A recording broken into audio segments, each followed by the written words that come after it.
issues, is that correct? Yes, Your Honor. Okay, thank you. And Judge, if it would please the court, this is Byron Gary. He's a young man. He just passed, or just took the bar, so he's waiting for his results. If you don't mind, I was going to have him sit with me. That's fine. Okay. Thank you, Your Honor. You guys have to wait outside unless you want to testify.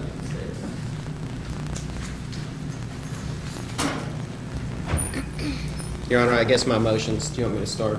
Please. Well, I was just going to say what we really need to sort out, Your Honor, where Mr. McLeod had asked about some of the records of some of the witnesses that Commonwealth had summoned in.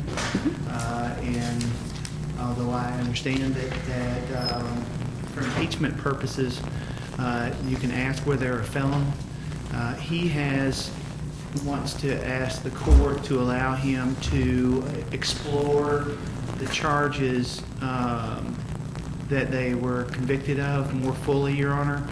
In other words, what they were convicted of.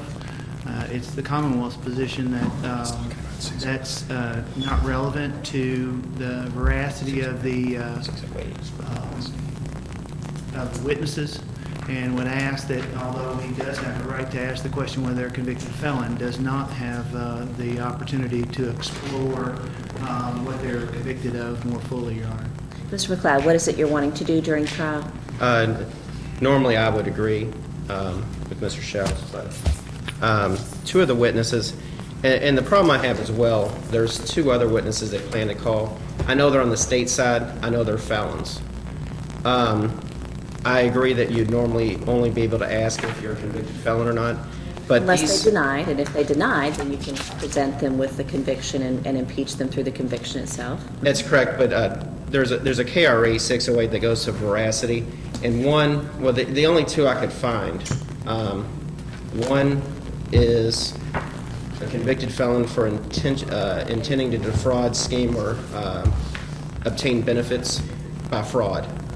The other one is convicted of receiving stolen property over $300. We have case law that talks about. Let's start by getting 608 out so we can read as we go. Okay. Carrie, 608, evidence of character and conduct of witness. I think, are you looking at 609, the impeachment of conviction of a crime? Yes. Okay. So 609, the impeachment of conviction of a crime. 609, yeah, 608's about veracity. 609's about Character and 608's character and conduct, and 609 is the impeachment. Yes, so the ma'am. impeachment rule, which is what Mr. Schaus is wanting me to refer to, says the general rule for the purpose of reflecting upon the credibility of a witness.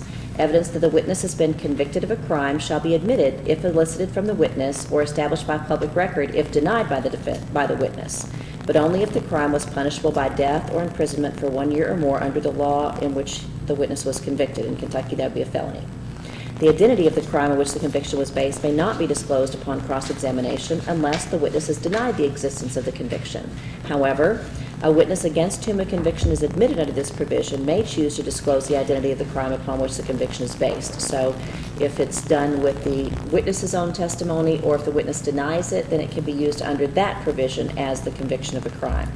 It has to be within that 10-year position. So now, Mr. McLeod, you're asking me to overlap that with KRE 608, is that right? 608B to be Okay. specific. 608B, specific instances of conduct.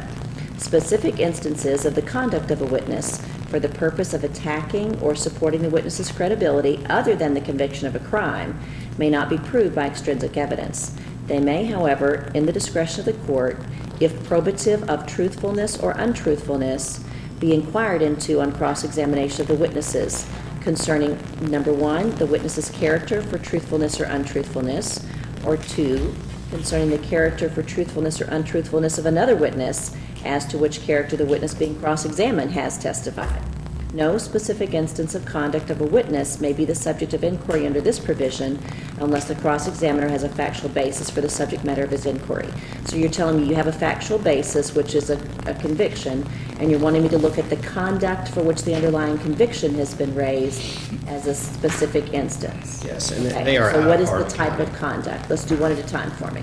One is intent to defraud, scheme, or artificially obtain government benefits. Okay, so what is the conduct that was the basis for that conviction that we're wanting to question about? It would be a theft, which would go to her veracity. She's a liar. I She's guess a I need to thief. back up. What is the factual circumstances to which they pled guilty that would be the circumstances you're asking for evidence on? Because these are this statute, or I should say, this rule is specific instances of conduct, not the fact that there was a plea of guilty, but that there was a specific instance of conduct, which also happened to have been a conviction. So what is that conduct? Yeah, I can have Byron get the citations, Your Honor, because I don't have that specifically. And the other one would be receiving stolen property over 300. Okay, again, I'd have to Right, hear I'd the have to- conduct, because that's the rule we're looking at, is the conduct rule. It wouldn't take very long to just run down, because they are out of this court. Okay, And if you would allow that, Judge, Yes. we'll go and get the citation. great. The second issue, Your Honor, is, and I don't think they can saddle this on the defense when I don't have the necessary. Elaine Sawyers is one of the inmates that wrote a statement that I expect to show up and testify. And Charlie Jones, and I can't find either of them, and they don't have date of births or anything else in that regards. So I've not been able to do the research like I had. Luckily, we found Shannon Spalding and Melanie Sawyers, but I can't find Elaine Sawyers, and I can't find Charlie Jones, and I necessarily know that they're convicted felons. I don't know for what, but because the jail here is set up with a county side and a state side. And so through my client and two witnesses that we have outside right now, they were on the state side. I know they're convicted felons. I can't find any information in regards to those people. And I think that's exculpatory. And Mr. Schaus disagrees with me, but when he's got a defendant, when he has people that he's placed in regards to testimony, and I don't know what their backgrounds are, but I know they're convicted felons, I can't find them, I can at least, even if they don't go to their veracity, I can at least ask them if they're convicted felons. Now, the problem is how do I impeach them, and how do I do anything if they deny it? Okay. And I'm not saying When you they are, say- but When I- you say you can't find them, you mean their bodies are going to be here to testify, you haven't been able to locate their specific criminal histories? That's correct. Okay, okay. And I have directed him to go down to pretrial, and I do not know whether they're convicted felons or not, Your Honor. Presumably, if they're on state side in Hardin County by contract for the state, that would be a presumption, as we've all That's made a his presumption. presentation, Your Honor, and I do not know that as a factual basis. Right. And not that Mark's been up front with me, you know, we're jousting around, but I would assume he has a duty to interview the people that he's going to call as a witness. So it's something that can be cured instantly. You know, in order for the case to run smoothly, which I expect it to do, I would ask him to give me that courtesy to simply talk to the people that he's going to be calling. Admonish as well, in a sense that things like hearsay that shouldn't come out, in regards to, if he's telling me he hasn't talked to him, that's fine, but he can certainly talk to him and allow this court then to make the decision based upon that and find out who they are, where they're convicted out of, and what it is.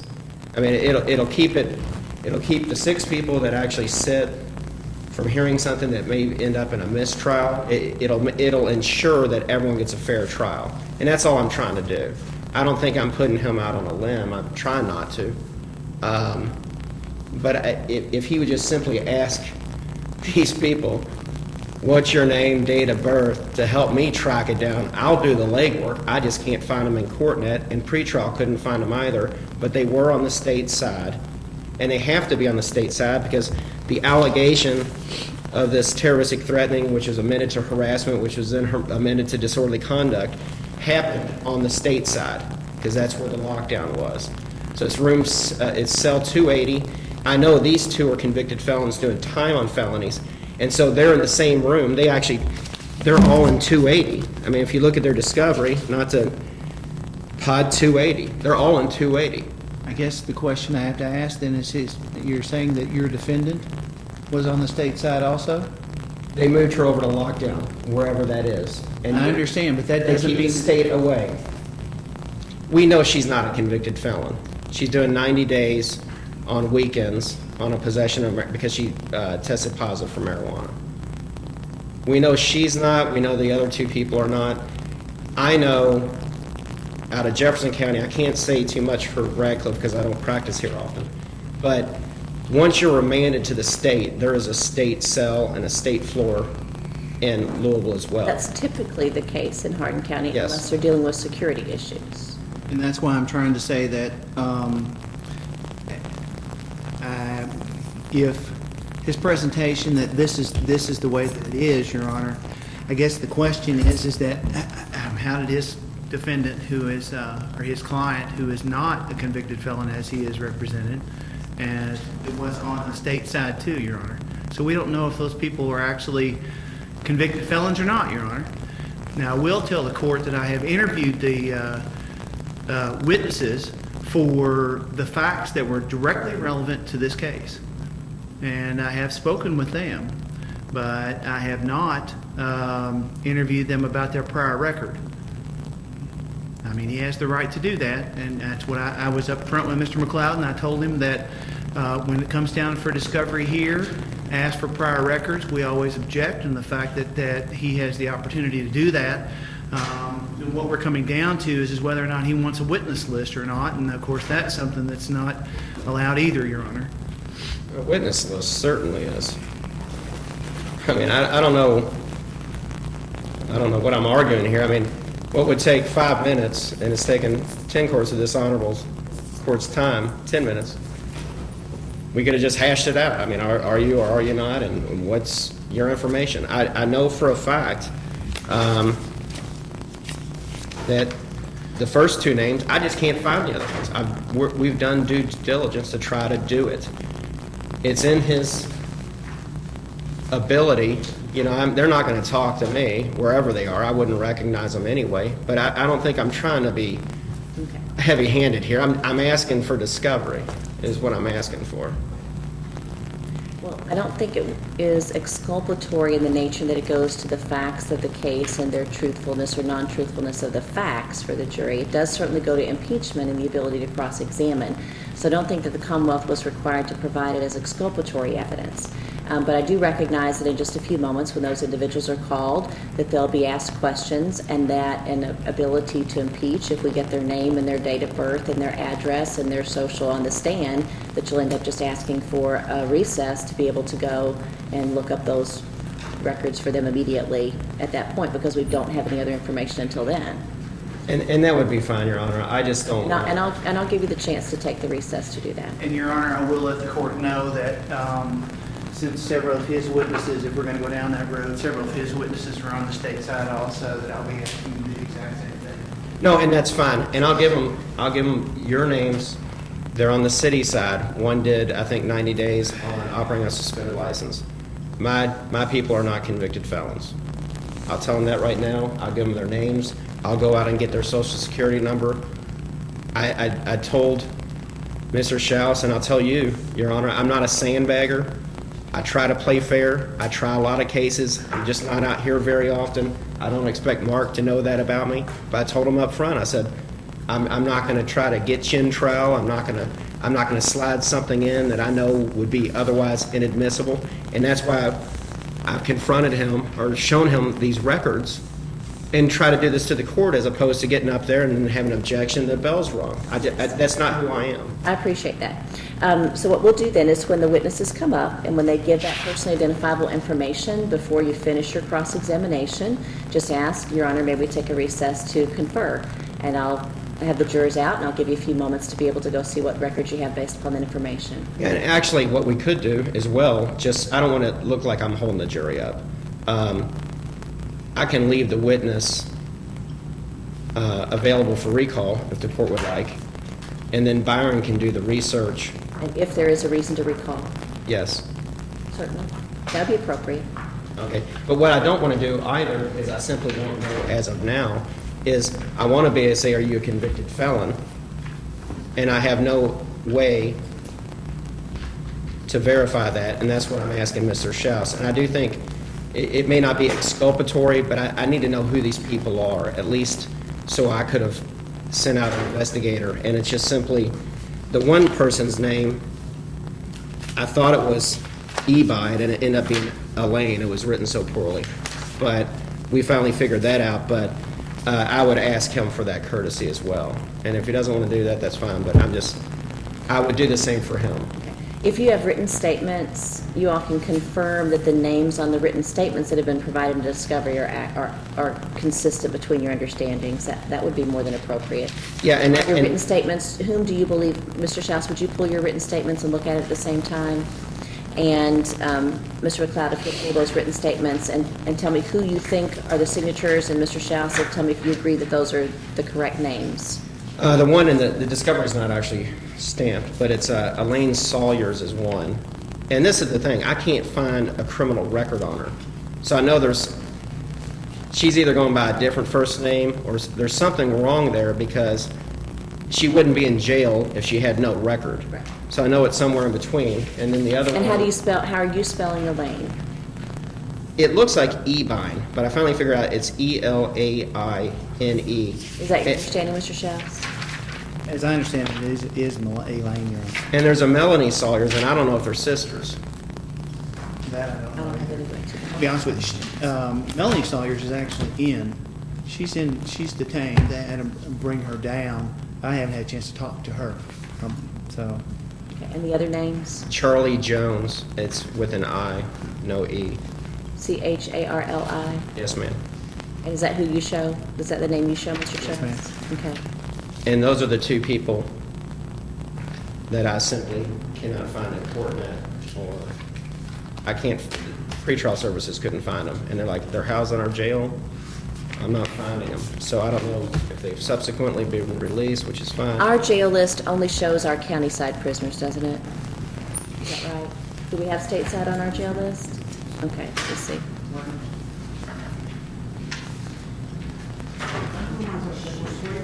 Okay, I'm just gonna let the council borrow that list. Is it separated by state and?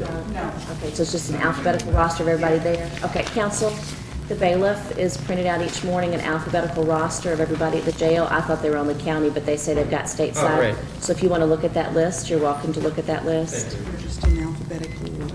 Okay. Over here has where they at. Over on the stateside women, it'll have When they have their EH. date of birth as well. Yeah. and Okay, it'll great. have EH right here. now Miss Salyers, If they're stateside. Okay, Mhm. super. Miss Salyers and Miss Jones Let's are see. not in. At this point? That's correct, ma'am. Okay.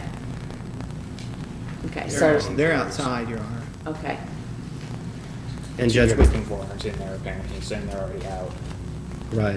So if they're outside, if those two are outside in the lobby, then they're not in right now. I was trying to find Right, out your date of birth and so I on. understand. Melanie is, however, that's why. Okay, so Melanie Salyers is in, but the Elaine Salyers and the Charlie are not. Okay. That's correct, Your Honor. Okay. The, Your Honor, to get back, Melanie Salyers, we couldn't find a citation which described it, but her indictment does, and I can read it to the court if you like. Please. Count one, that over a time period between 2005 and January 2009 in Hardin County, Kentucky, the above-named defendant committed the offense of welfare fraud over 100 when she knowingly made false statements or misrepresentations or by other means failed to disclose material facts when she failed to report household income, thereby receiving $11,575 of public assistance, food stamps which she would not have been entitled to receive had this information been disclosed. The other two counts in that regard, one's a PFO, which I don't think I can get into, but the other one reads exactly the same except for $24,861.53. The only thing I can think of is she probably has two kids. You know, that she was drawing benefits for two children that she wasn't allowed to draw benefits from.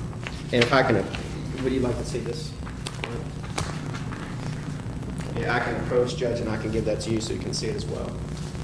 So the question is whether or not KRE 608, for a specific instance of conduct, going to the truthfulness or untruthfulness of the witness's character would be allowed as a factual basis for the subject matter being the indictment Yes. and the subsequent plea on the conviction.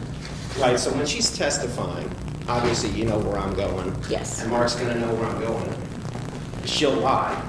And certainly, she would lie to possibly get more preferential treatment in jail because they control good time. I mean, you're dealing with an authority figure now in regards to this jailer, this deputy Beckham, or correction officer Beckham. So she's an authority figure to control not only that write-ups and this inmate who she's over inside the state side of the jail here in Hardin County.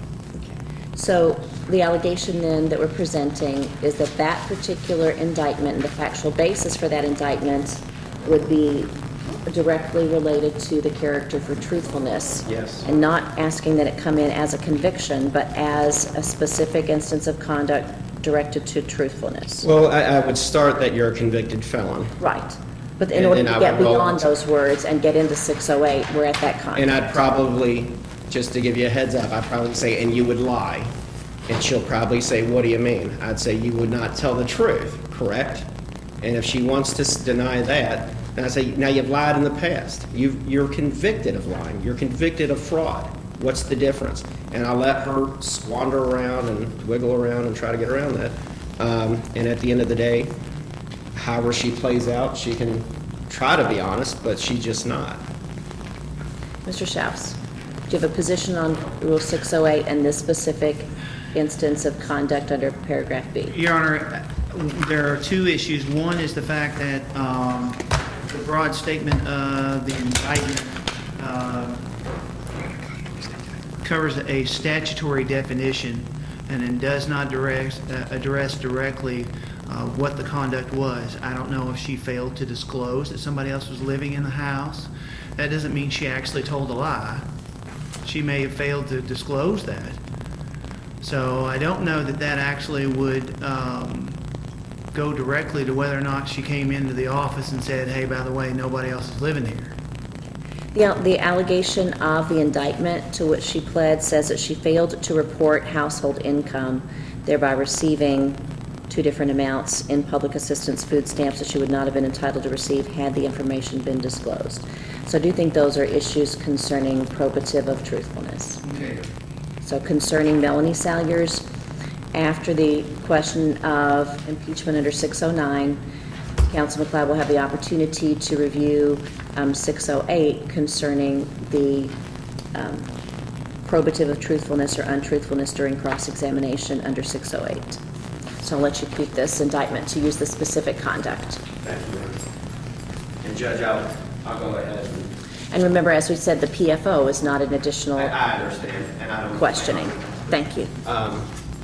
Your Honor, second, here's the citation on Shannon Spalding, and it's a receiving stolen firearm, and what it says is above during traffic stop, possessed stolen firearm taken in a burglary Shannon. at Radcliffe, Shannon Spalding, Go ahead. taken in a burglary at Radcliffe during storm, also possessed methamphetamine and pantyhose and a pipe. Now, I don't plan on getting into that either, but the receiving stolen property of a firearm, we found case law, not specifically in Kentucky, but in other states where they basically, it's a spectrum of what would be allowed in, and they mentioned specifically receiving stolen property. Now we got receiving stolen property of a firearm. Footnote 54 there cites the cases. And I can approach, we didn't print it out because I didn't think this was going to be a problem when we came out here, but we have the supporting case law. Although persuasive, it's on point, and it's presumable, it's my argument, presumably, if you're in receipt of a stolen firearm and you plead to it, which she did, it's not an Alford. There's no higher burden of proof than beyond a reasonable doubt. I mean, I don't know how you do it except for if somehow we could videotape her going in, burglarizing a house, or somehow coming onto this receiving stolen property. At some point, I think you've got to look at someone's convictions as this is what it is. I don't know who your lawyer was, but if you didn't have it, or you didn't know it was stolen, or you didn't know it was in the vehicle, you shouldn't have pled to it. Because these are the types of things that come back. They're the types of things that keep you from being employed at a bank, and they're the same type of things that keep you, that get you beaten up on the stand. So we've got this receiving stolen firearm, and I can approach it. Please. Mr. Schaus, what is your position concerning the specific instance of conduct under 608B as to this? It has absolutely instance? nothing to do whether or not she told a lie or whether she was not truthful. Simply holding on to a stolen firearm is not anything that she has told. I mean, if you go as broad spectrum as Mr. McLeod is going, anybody that's convicted of a felony is basically fair game for us to discuss, and that's not what the rule has, Your Honor. I'm reading the issue that says specific instances of conduct, and we're inquiring into the witness's character for truthfulness or untruthfulness.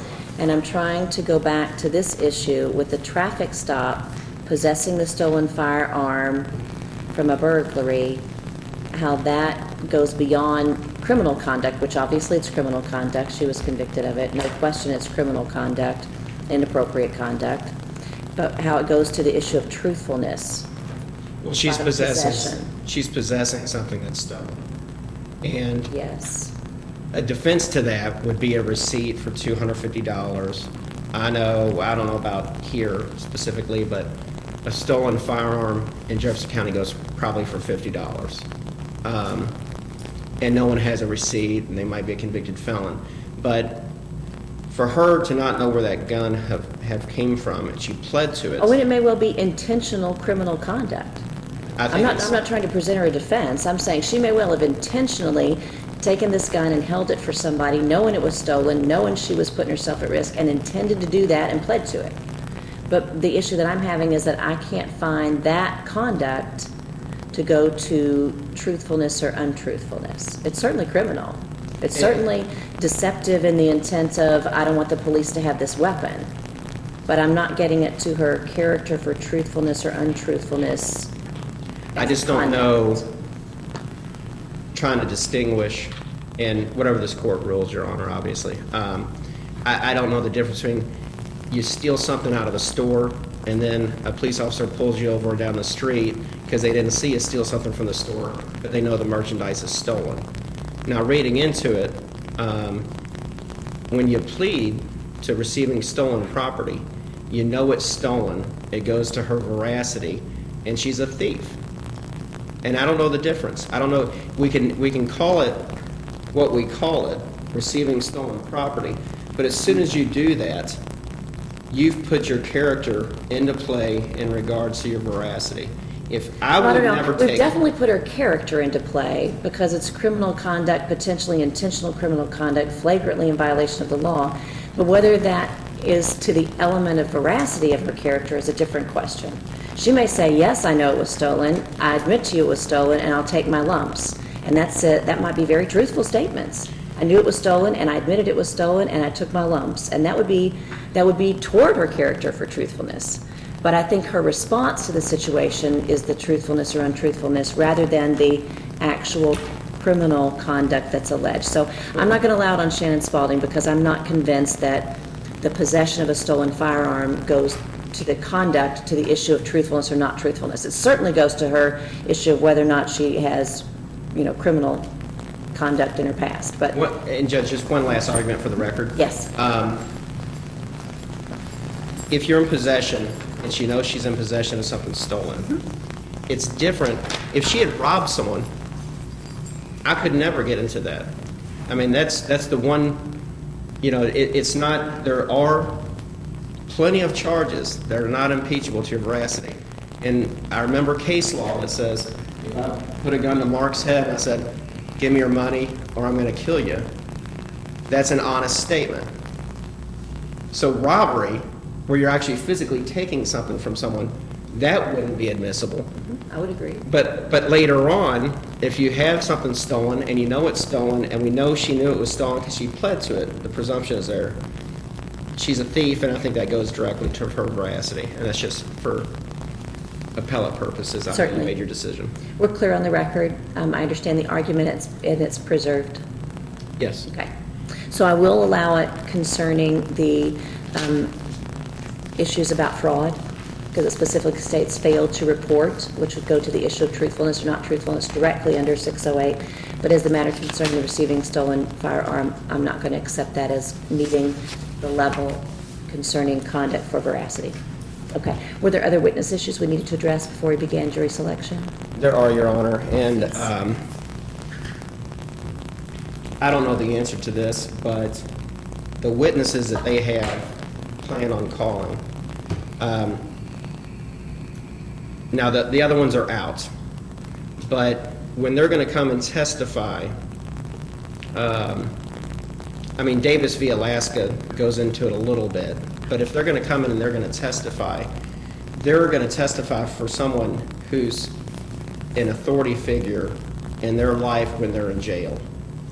And I think that can be explored as well, that this guard, she can control your everyday movements, right? And this So you're guard- saying, can I get into cross-examination on your motivation for your testimony? Yes, and that includes not only that, but of what I know, and I said, the open records request, I did an open records request on the SAT program. I know enough about it that I'll be able to cross-examine. I'm not going to bring it in. But it's the discretion of correctional officers inside the jail of whether you're accepting responsibility and should maintain in the SAT program. And I understand some of these ladies were in the SAT program as well. And so now they're testifying, which could be easily argued, and I think it's causally connected, that this authority figure, you want to curry favor from her because she can control your everyday movement. She can control whatever releases, possibly get you releases and work inside the jail. She's... I'm not going to keep you from that line of questioning on cross-examination at this point. If you ask a question that we think is out of bounds, Mr. Schaus will have the chance to object. But going into the motivation of an individual's testimony is what cross-examination is to me, so I don't have a problem with that at all. If we think an individual question goes beyond that, then Mr. Schaus can make an objection and I'll rule. But the general area of why are you giving the testimony you are, what's motivating you, is certainly appropriate. I think that is cross-examination. Thank you, Your Honor. Any other issues that you all want to try and address to head off any potential mistrials for saying them in front of the jury? No? Are we ready to begin jury selection? Yes, ma'am. Thank you. Can we bring in the jury, please? Do we need a new tape, or are we good to go? We're good to go. All right. Thank you. We'll do that. You should have noticed.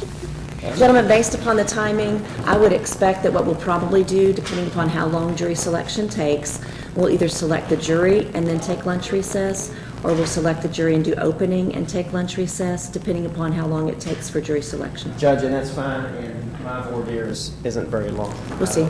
Enjoy it, so.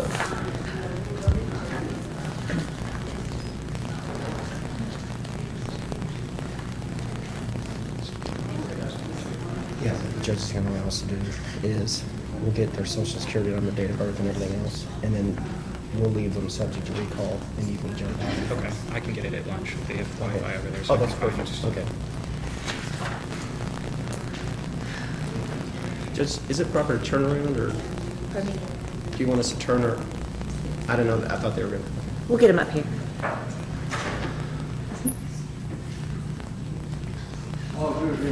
Thank you. Ladies and gentlemen, we're ready to begin the jury trial in the matter of Commonwealth versus Tyran Renee Sterling, 11M241. As you are aware, we have resolved other issues for jury service, and this is the final case for your review today. Ms. Sterling has pled not guilty, raising an issue of fact to be tried by jury on the allegations of disorderly conduct in the second degree.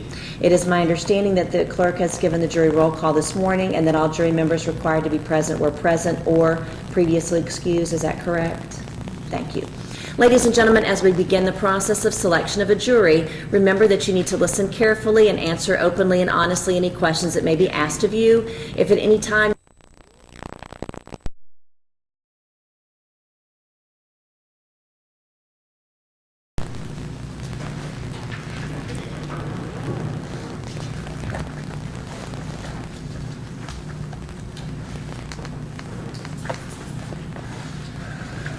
Mary Ogletree.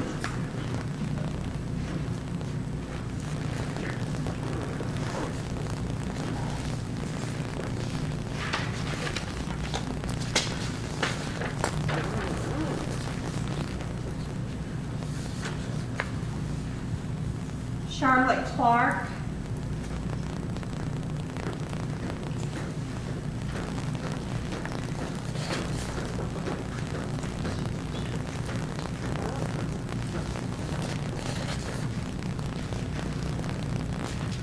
Carl Burton.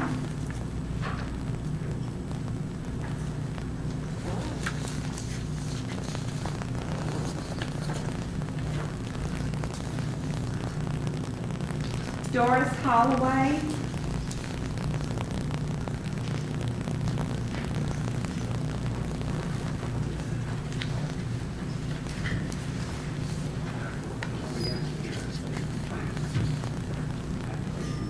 Raymond Gardner.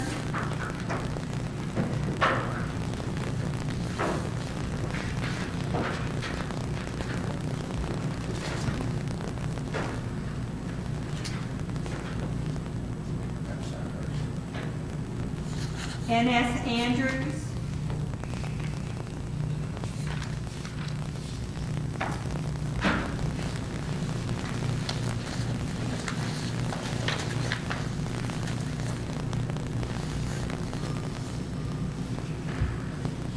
Erica Hudson.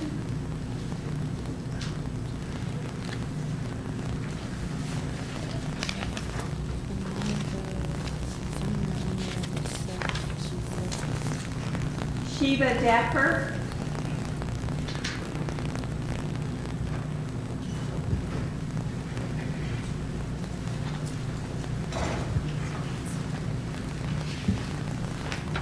Haley Myers.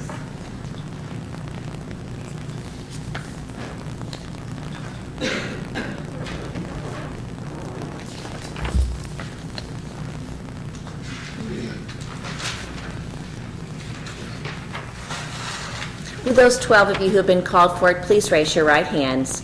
Do you hereby swear or affirm that you will make true answers to such questions that may be asked of you, touching upon your qualifications to sit as a juror in the matter of Commonwealth versus Tyran Sterling? If so, please say, "I do." Thank you. If we could move our podium, please. Counsel, we're going to give you the juror names here from the clerk as we begin. Thank you, Your Honor. Thank you.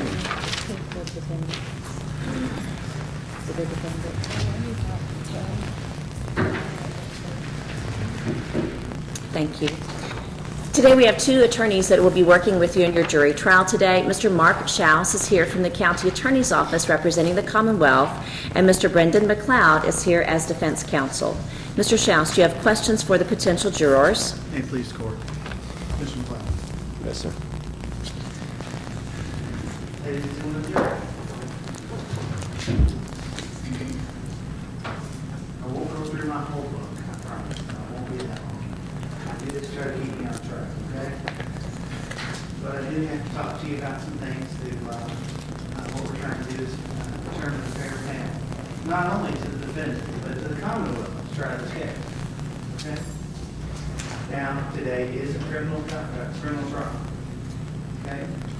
You know the difference between a criminal trial is whether or not somebody has violated the laws of the state of Kentucky, or whether or not, you talk about a civil, it's normally about money, and then I guess you all will get the opportunity to sit on some disabilities too, which you know are kind of stuck somewhere in between. They're really civil, but you're making a different determination later about whether somebody keep their rights or not, okay?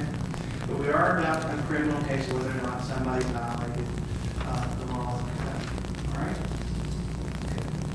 Now,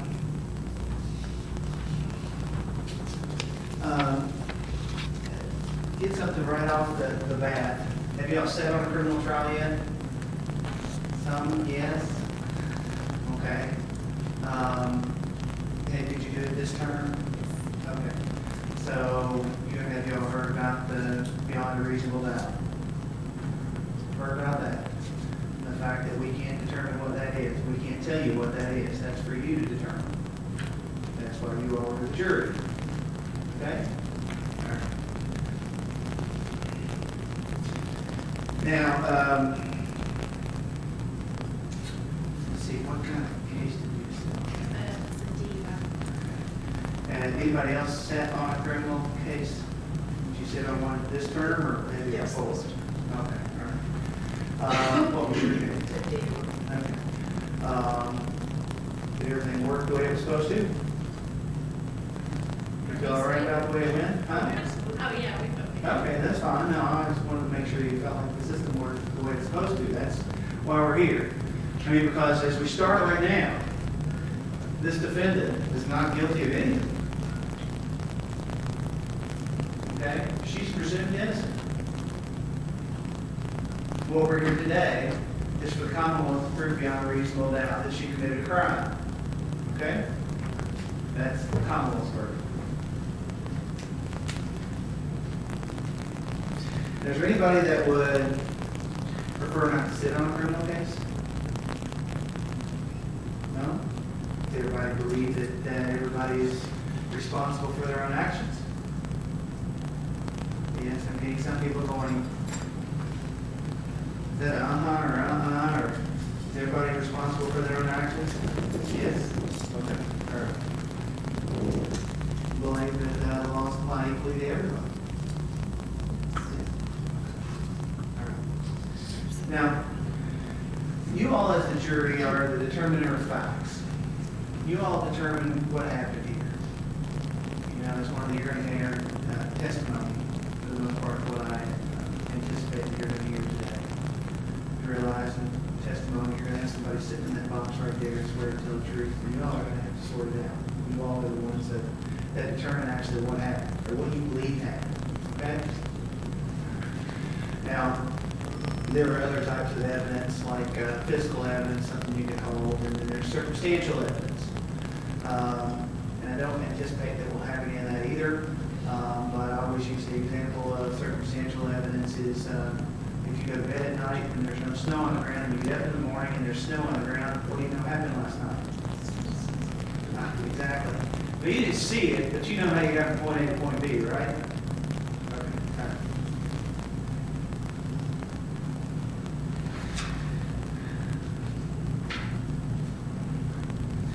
Now, it's one of those that you understand that you always talk about. This is the defendant's day in court. You understand this is the Commonwealth's day in court also. Okay, in this case, it's important to the Commonwealth. That's why we're here. Okay? And we have actually a victim of this in this case. So it's important for them too. All right?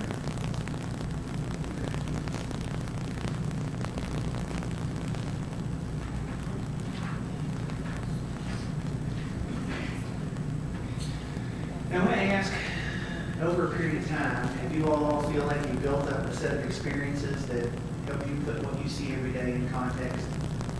Like that they call common sense. I want to encourage you not to check that at the door when you go back there, okay? Use that to put what you hear in context, okay? There. See, I told you I'm turning several pages at a time, so I have. Has anybody had a bad experience with police or prosecutors or anything like that would affect the way that you view a case, in a criminal case? No? Other than that one speeding ticket I didn't like? No, go ahead, sir. I'd say like the only thing that I stated in like another case was when I got pulled over. I got pulled over twice in Louisville, twice in Radcliffe. I've never been given a ticket. I've just been, I guess, I look like a certain person that would begin, I guess, in a certain neighborhood. Okay. Profile, I guess you could say. Really? Well, that's what you consider that being such? No, I mean, that's kind of, I never got a ticket or a warning or nothing. I just got searched. And you can check my record and clean everything. That's not, no, History, no nothing. okay, I understand. But I mean, I didn't know if I should state that since I stated it in like another thing. It's okay. Ask the question. That's what we're here is to have that discussion, okay?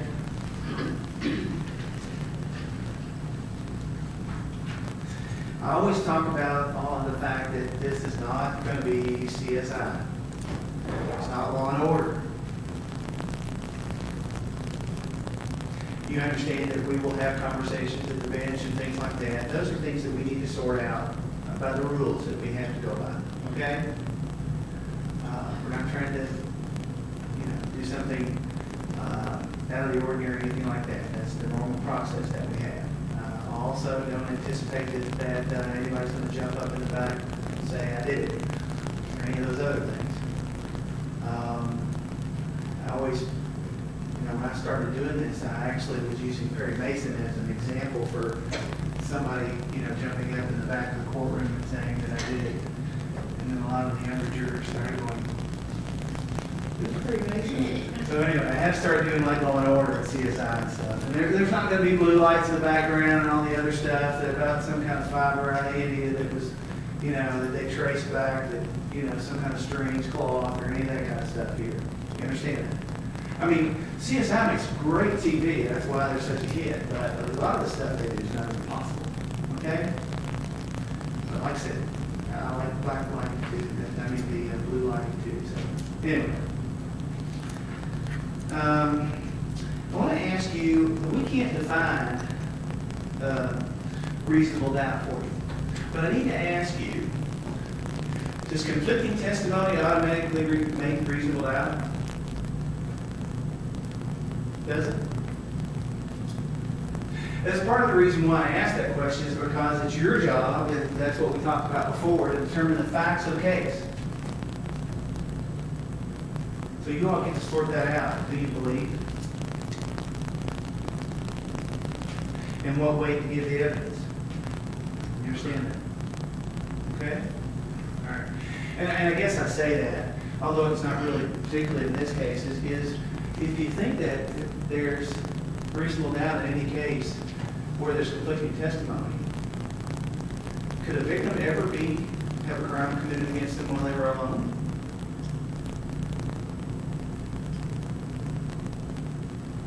All you have to do is get the defendant to get up and testify and say, That's one of the reasons why I want you to consider the testimony and the weight that it's given. And I know sometimes it's not an easy job, but that's the job that you're tasked with today, is to sort out who you believe and what weight to give the testimony. Okay? Can you do that? Like I said, it won't be as exciting as the TV things, but it may be a little bit tedious. We'll try to do it as quickly and painlessly as possible. Okay? Now, I want to ask, is there any reason, this is my great concluding question of, any reason that you'd rather not sit on a criminal case, moral, religious,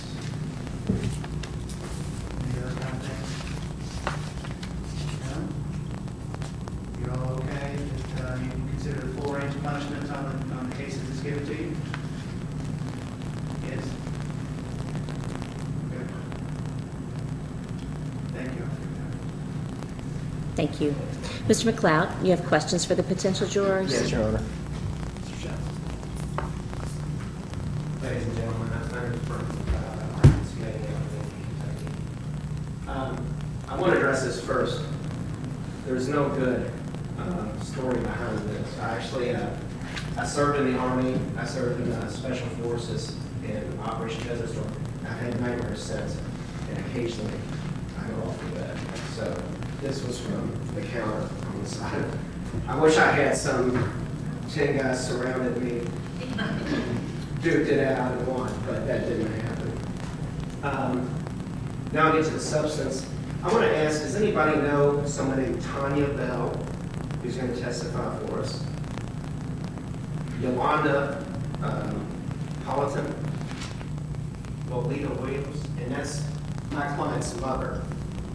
And she's in the military as well. And this is Tyrone Sterling. Does anybody know Tyrone? I know Louisville, it's weird, like you get, the jury pool's a little bit bigger, but it's 2 degrees of separation in Louisville. I mean, everyone knows everyone. So I don't know if it's the same way here. When the government was talking about the case, this case is going to be simply based upon testimony, on people's perception, and on what they heard. And what you're going to hear is 3 people, and she doesn't have to testify. I mean, you know there's a fifth amendment, right? I mean, he talked about CSI and everything else. And everyone knows they didn't read me my fifth, I'm not Miranda, Okay, I'm telling you right now, she's going to testify. So what I ask of you, and I teach at the University of Louisville, and I'm not going to drill people, I'm not going to pick on anyone. If anyone wants to offer some information, it's fine. But I'm not the guy that, will pick on me, hey, I'm going to drill on you for a minute. But you don't have to take the stand, and she's presumed innocent. I'm telling you right now, she's going to testify. But what are some of the things, if you want to tell me, that you can tell whether someone's telling the truth or not? Like eye contact, body language, whether they're sweating profusely, whether they're scared, whether their story just doesn't make any sense. Does all that make sense? So, when people are testifying and there's going to be conflicting reports, can you promise me, my client, the judge, whoever, that a correctional guard, we're not talking a police officer, we're not talking a sheriff, and a correctional guard's testimony is no more persuasive as in take the stand as someone else that's going to come in and testify? I mean, can you give everyone a fresh start, no matter how they come forward, and make your decision on what their story is? Can you give equal weight, even though it's a corrections guard, versus my client, versus the young ladies that I said that I would call? One of the things is, it's a corrections guard. So my client has a record, and we're going to bring that out, okay? She pled guilty to possession of marijuana, and at some point further down the line, she tested positive. And so she goes to school, but she was doing weekends in the jail. She didn't kill anyone. She didn't hurt anyone. Hurt her lungs, maybe. Can everyone keep that from holding that against my client? And so what you're going to see is a summary of witnesses. The Commonwealth are going to have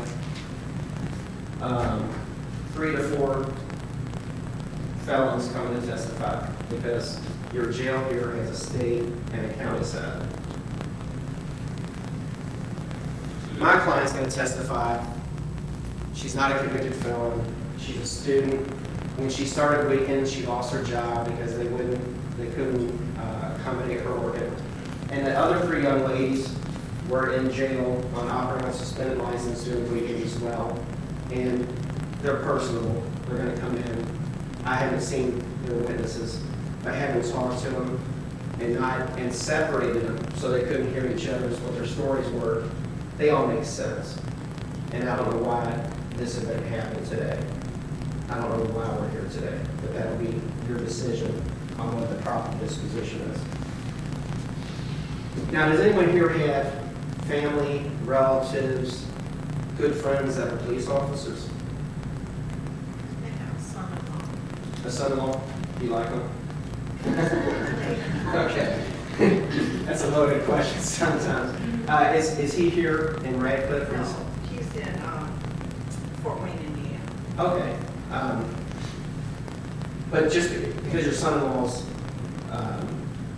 a police officer, you won't hold any more credibility towards any other. And like I said, corrections guard, if you have to think about the job, and I'll get into this, but would anyone here want to work in a jail? I mean, they smell, you can imagine, you think a correction guard might have a bad day, come in cranky, and if you don't want to get up to go to your job where you might have a window, you can imagine going to a job where you're basically in a cemented grave, dealing with people, okay? So can you keep that in mind as well? Ms. Clark, did you have an answer to the previous question? that Is you that an had? issue? Did you No, have? I don't have any issues. Y'all feel free No, to- I wasn't sure if you said you had a friend or family member that was a police officer. I have a couple of friends that are police officers here in Elizabeth. I thought you Okay. did. I thought you had raised your hand to indicate No. that. I missed you, I'm sorry. Would that change your opinion as far as a correct, and you, does everyone here understand the difference between a corrections officer and a police officer, a sheriff? You know, they all have different duties, but the correction officer really doesn't have arresting powers on the street. They basically are just there to, at their best, keep the peace or do whatever they're going to do. Yes, sir. Yes, sir.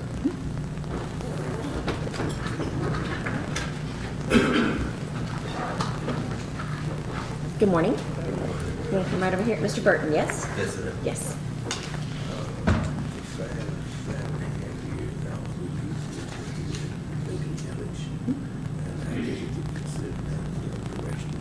Yes. Who did you judge it? I'm not sure I take a fair decision on this, but like I said, you know, I did the job I had to do because of the language. Okay. So the question was, do you have a friend or family member that's a police officer? But knowing that question, the response is, well, I was a corrections officer. Are you racing a can't be fair? I'm saying that I feel like it's me. I still want to jump the road that I had this position. That's one. I don't have any problems. Thank you. Thank you, sir. Thank you. I have no problems with that.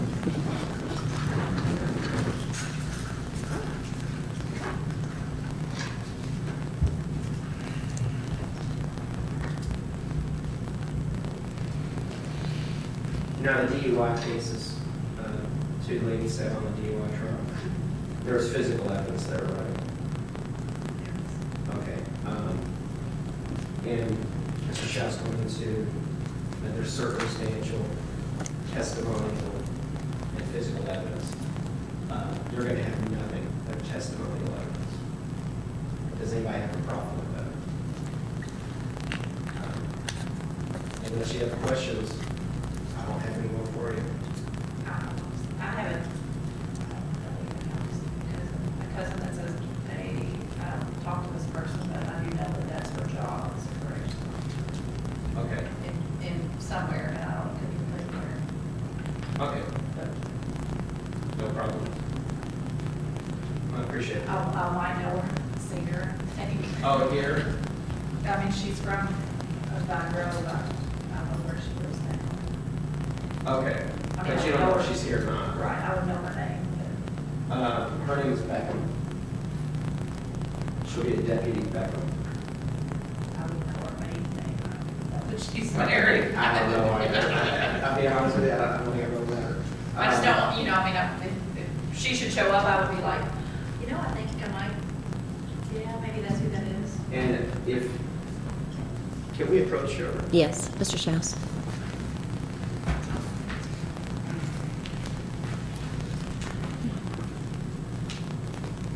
Is Debbie back in here? Would it be appropriate if we just had her step inside and make sure none of the jury members knew her? That'd be so they fine, could clear no. that up? And the other deputy too. I'm not, okay. They're gonna have her step in, so she's gonna step in, so that she's sure in time.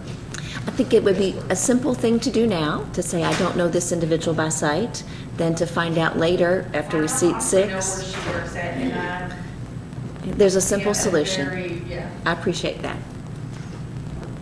And if you don't like her, you can tell us right up.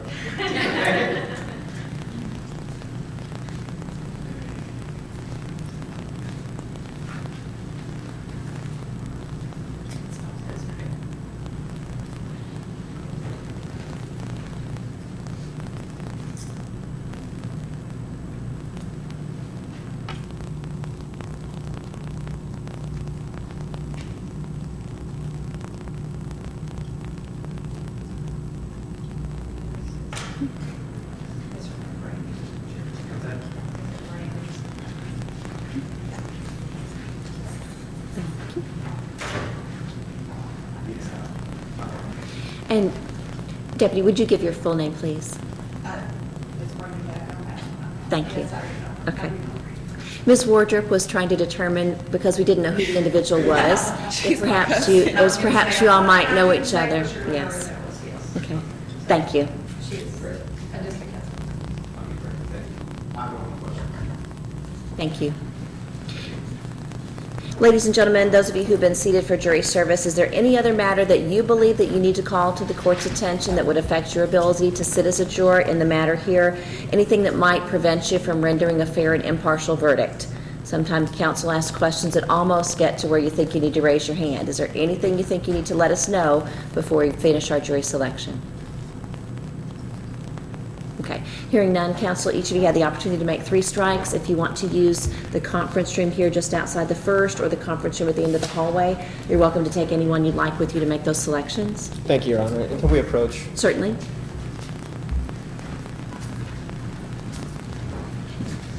I'm obviously moving to strike for cause. Ms. Wardrop? Yes. Yeah, I think that's appropriate. Yes. Thank you.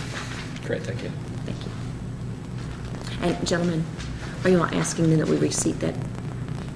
Are you all asking that we reseat that spot then? I don't need to receive it. In other words, if I strike for cause, I usually put someone else in that seat to make Yes, the I panel think that would be 12. appropriate. I think we need to do that, so there won't be any question later. Yes, ma'am. Okay. Okay. Ms. Wardrop, based upon your personal knowledge of the victim, I want to excuse you from having to be seated during this jury. I appreciate your time and attention. If you'll stay here in the courtroom until we completely seat our jury, so we'll keep our panel intact, but you know that you won't be a name called. And I'll ask the clerk to shake the box if we can put one more in, please.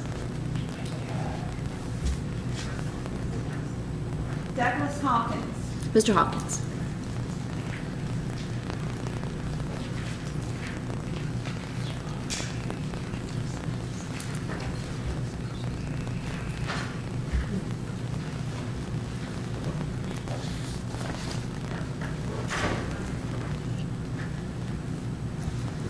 And Mr. Hawkins, would you raise your right hand, please, sir? Do you swear or affirm that you will make true answers to such questions that may be asked of you, touching upon your qualifications to sit as a juror in the matter of Commonwealth versus Tyran Sterling? If so, please say, I do. I do. Thank you. And you know that I've asked this throughout the month or half or so of service. Were there any questions that Mr. Schaus first asked that you would have raised your hand to make a personal response to? And do you recall if there were any questions that Mr. McLeod may have asked that you would have raised your hand to make a personal response to? Mr. Schaus, do you have specific questions you want to ask of Mr. Hawkins? I don't believe so, Your Honor. Mr. McLeod, do you have specific questions you want to ask of Mr. Hawkins? Judge, I'd like to start voir dire from the start again. Certainly. I'm kidding. I have no more questions. Thank you. Okay. And gentlemen, if you would, on number 2, the second call, if you'll strike Ms. Wardrop and put on Douglas Hawkins as the substitute. And having said that, you are welcome to go to begin strikes. Thank you. Try this one more time. Thank you, Your Honor. Thank you.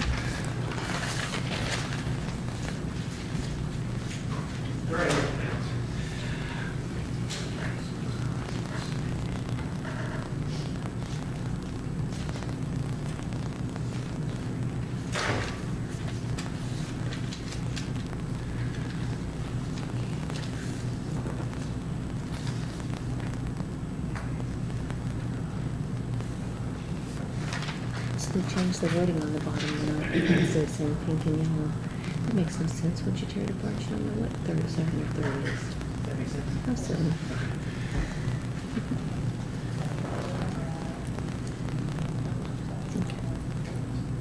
While the counsel are making their final strikes, we're going to, I'm going to go off the record, but just stay in place. I just ask that you not speak on any subject connected with the trial and that you not form or express any opinion thereon. We'll just take recess just in place while we're waiting for counsel to finish, and we'll save the tape.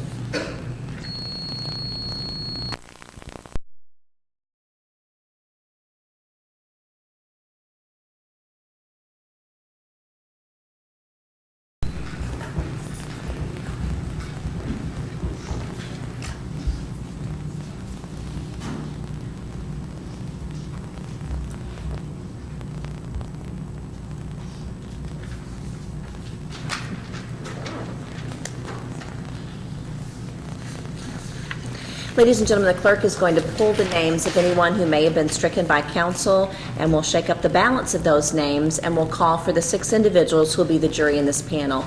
If your name is called to serve on the panel, please stand where you're seated, and when all 6 individuals have stood together, we'll take our oath together to begin our panel here.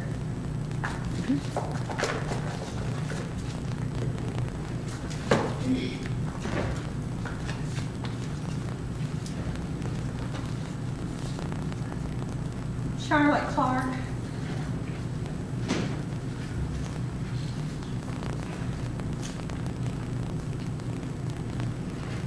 Douglas Hawkins.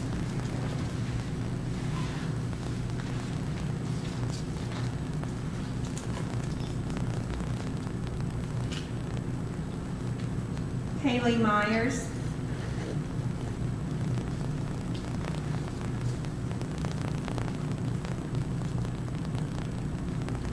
Carl Burton.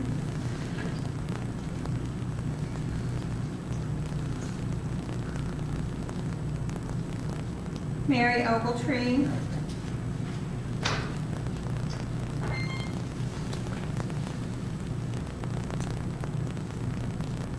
N.S. Andrews. Would those 6 of you who have been called up please raise your right hand? Do you hereby swear or affirm that you will impartially try the case between the parties and give a true verdict according to the evidence and the law unless otherwise dismissed by the court? If so, please say, "I do." Thank you. Ladies and gentlemen, those of you who've just taken your oath, if you'll make your way to the first seat of the jury box, the balance of you who are here for jury work today, we appreciate your time and attention, and that will be the balance of your work for today, and thank you, and you may be excused.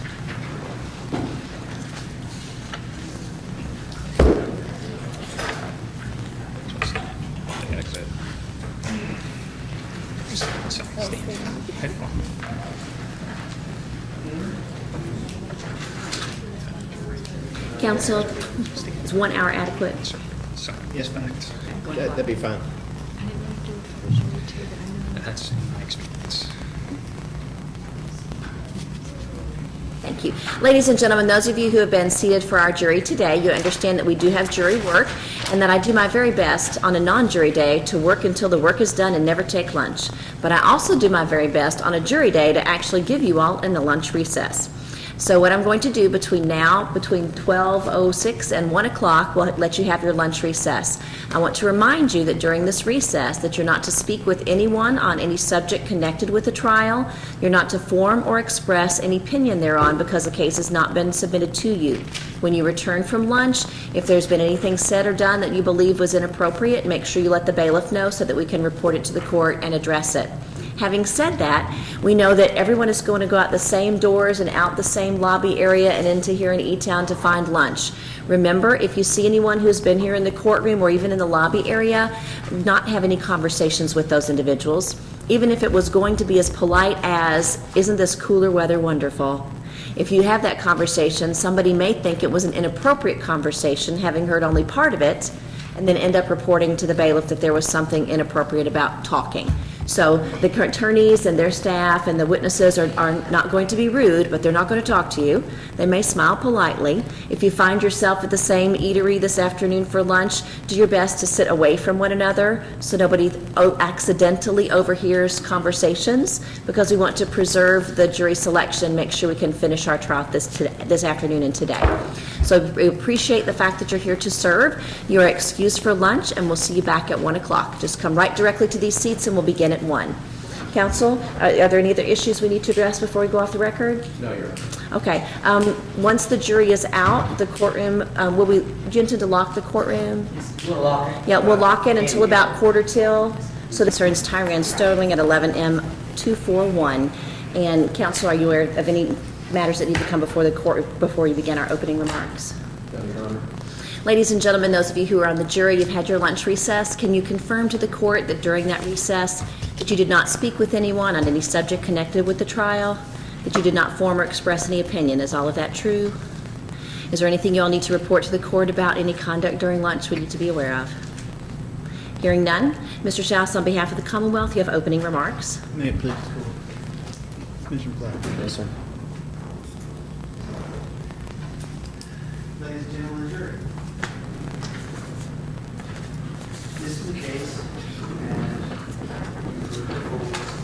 someone captains in jail. Anticipate what you're going to hear are two of the inmates that were there, at least two of the inmates that were there, heard this defendant threatens the deputy while she was incarcerated. That's the overall case that you're going to hear. You're going to hear from several of the inmates. You're going to hear from the deputy herself and what kind of situation they created. So, going to talk about back February of this year. They were at the detention center. And they heard. That's what you're going to, it's very straightforward. Now, after you hear about the threats that were made, the statements that were made, I'm going to ask if you found this defendant guilty. Very sure. Thank you. Mr. McLeod, do you wish to make your opening statements at this time, or do you want to reserve? Yes, Your Honor. If it may please the court. You may. You're just not gonna call She's not a witness at all. at all. No. That's why I told you. Ladies and gentlemen, on February 5th of 2011, my client was in the detention center. We don't know why. Maybe this correction officer that you met earlier, that you saw earlier, I don't know why she feels the pick on my client. What is happening? We're going through the lunch line, and she had picked up her lunch tray. And what these people are going to testify to, and I assume all of them will, is that the bands that you wear inside the jail are very large. And so when people put them up on your arm, they kind of fit up on your arm, as opposed to something tight like a watch. Tyranns are always visible because her arms are a little bit bigger, so hers was right here. And this corrections officer came up to her and said, "Ms. Sterling, where's your band? I can't see it." And she had a tray. She wasn't in a position to show her the armband at that particular time. Now, this is something where just about every person, all of my witnesses can testify, they wear their band in the same way. They saw this conversation going on, and my client says, "Officer, Beckham, why are you singling me out? Why am I one?" And she goes, "You're going to go to lockdown after we get out of here. After lunch, or after the lunch, you're going to lockdown." And she said, "Okay." Her demeanor didn't change. My client's demeanor didn't change at all. Well, they stay in these pods and they eat in the gymnasium.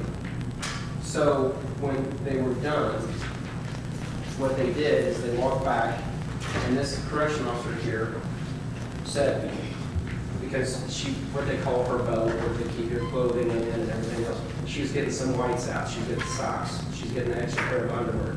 You're going to find that it's not the most nice thing to think about, but she was also at this time having her menstrual period. And so she needed extra whites, and she asked this correction officer if she could get an extra pair of whites. And she said, "No, you're going to lockdown right now. Put everything down." She puts her toothbrush, she puts her toothpaste down, but she said, "I really need a pair of whites because I'm scared I'm going to have an accident." I mean, this is embarrassing for her. They're going to testify as well that the hygienics that they give you in jail aren't good. They leak. She wanted this extra pair, so she actually, at that point, disregarded this officer's direction, and she actually put an extra pair of whites in her shirt. This is after she was denied being able to go to the bathroom to take care of that. And she walks out. Her demeanor was respectful. The witnesses are going to tell you that.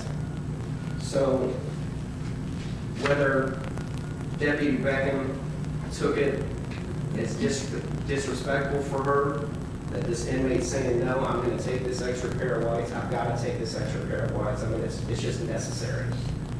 If she took that and things escalated while she was taking her lockdown, I don't know the answer to that. What you will find is that my client is very nice. She's very cooperative.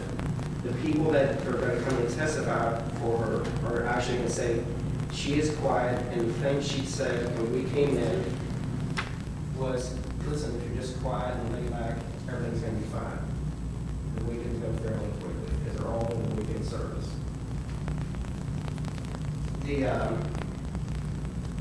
My client's going to get up and she's going to testify that she had been rude, professionally rude to her before. She doesn't know why. You don't know why someone likes someone or doesn't like someone, but she's in a position of authority. My client's not in a position to actually voice back unless something's very necessary. At some point, you have to have your necessities. And we're here, we're going to tell you the truth, because what happened is another deputy got involved, another correction officer Fox, that they may or may not call, and said, no, that's a reasonable request, that you be able to bring extra whites if this is what's going on. Okay? When she gets down to the lockdown, where there was no problem, and these people know each other for a long time. These other people that are going to testify for Thailand have known her, and one did 15 weekends with her.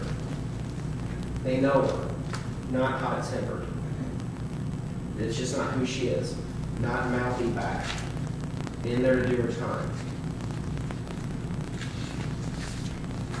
And they'll get into the details of what they saw as well. But she was being nasty to her. She says, I don't care who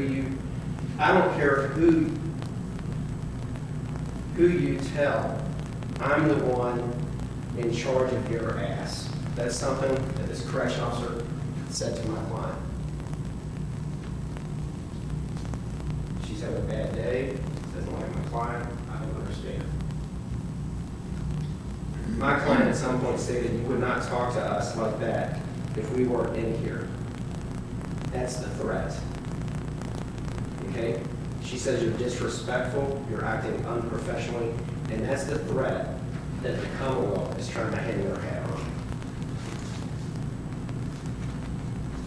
Everyone deserves respect. Whether you believe someone should be in jail, you believe someone should be in the penitentiary, these are small crimes that she's doing a lot of time on, and she's doing it. And she's got her life together, she's going to school. But everyone deserves to be treated with respect. And I don't see a threat in her. And she's not charged with terroristic threat. She's charged with disorderly conduct. Like, that would cause chaos in the jail environment if that was said, which we're saying it was. But she didn't say, and she's going to talk about, I'd have your ass if we're on the outside. Absolutely denies it. And that's where you're going to have to weigh the credibility of these witnesses leading up to the events. And at the end of it, it's simply going to be Tyran and several felons that they caused that were on the state side. Where my lady was, one of my witnesses, she's going to come in and she was spending weekends for operating on a license suspended. These are normal people. I mean, not I say normal that people go to jail and be jailed normally, but these aren't bad people. These aren't people out hurting people. These aren't convicted felons. And you can weigh their credibility as well.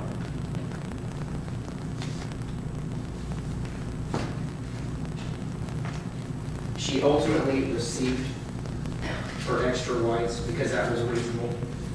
She ultimately received her extra whites because that's humane. Okay? I mean, just to throw someone into lockdown when other people will testify as well that one lady was sleeping one time and her armband was actually on the ground. And she comes up and kicks the bed, wakes her up. Your Honor. And doesn't put her, May we approach? Yes, if council would approach. Your Honor, this is outside the bounds of what we are doing. He's actually arguing the case instead of presenting what the testimony is going to be. And I would ask that the court admonish the jury to ignore that and for him to discontinue this course.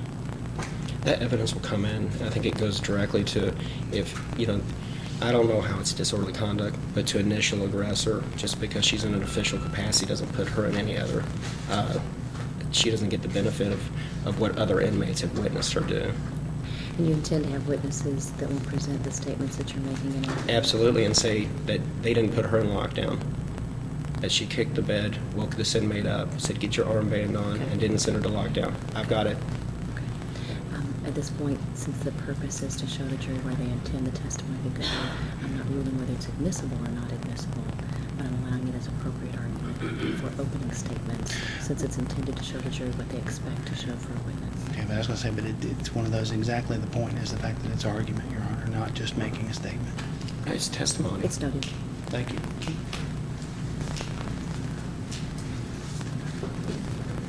one of the young ladies is going to come in and testify. And she saw this correction officer come up when one of the armbands were on the ground, kick the girl's bed. Wake up, get your armband on. But it doesn't put her in lockdown. So that's up to you to figure out if there's some type of retribution, some type of vendetta that this officer has against my client. And then at the end of the day, if we get there, I'm going to ask you to acquit my client because it simply isn't terroristic threatening. She operated, she tried to be as respectful as possible, and she demands the respect if she's given the respect back. Thank you very much. Thank you. Mr. Schaus, whom do you wish to call?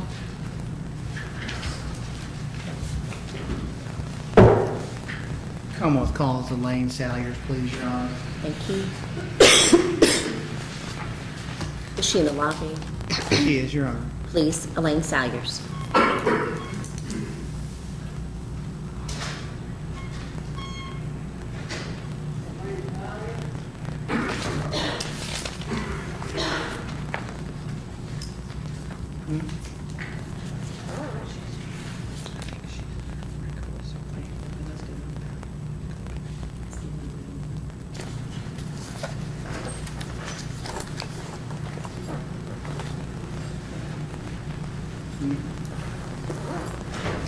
Right here to the witness stand, please. Okay. Ma'am, would you raise your right hand, please? Do you swear or affirm any testimony you may give will be the truth, the whole truth, and nothing but the truth? Thank you. Please be seated here at the witness stand. Answer first the questions of Mr. Schaus, and then any that Mr. McLeod may have. State your name for the record, please. Elaine Salyers. I'm going to take you back to February the 5th of this year. Can you tell me where you were? Hardin County Detention Center. Okay, can you kind of tell me where you were in the detention center? I was in the East Housing Wing in cell 280, or pod 280. Pod 280, is there significance about that? Pod or anything? I was in the SAT program there, What's a SAT program? Substance Abuse Program.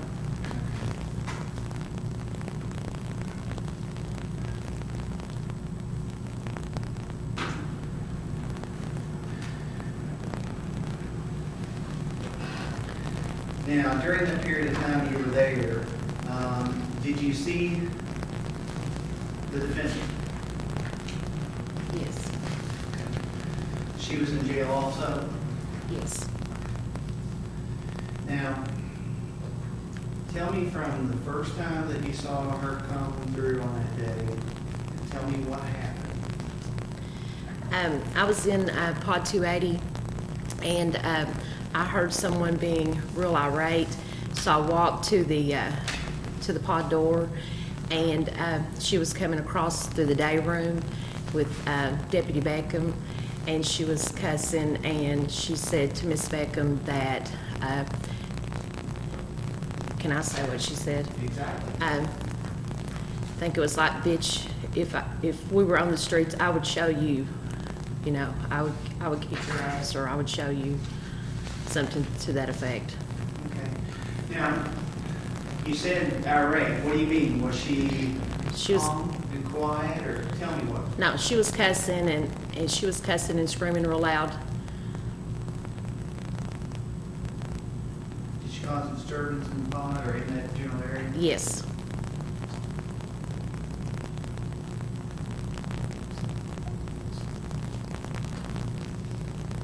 Now, you don't know what, before you could see him through the pod door, you don't know what happened before then? No, sir.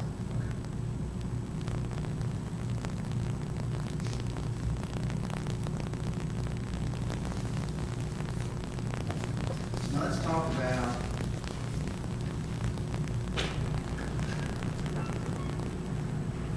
are there different parts of the jail? Yes. Can you tell me what the different parts are? There's a county side, and then there's the substance abuse side where the SAP program is, and then there's part of the facility that has weekenders.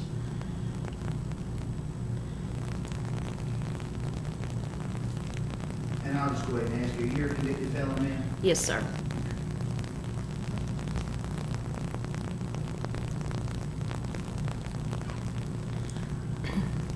But that doesn't change what you heard. No, sir. Can you identify the defendant for me? I mean, her, can you identify her? Yes, sir. Where is she? She's sitting up here.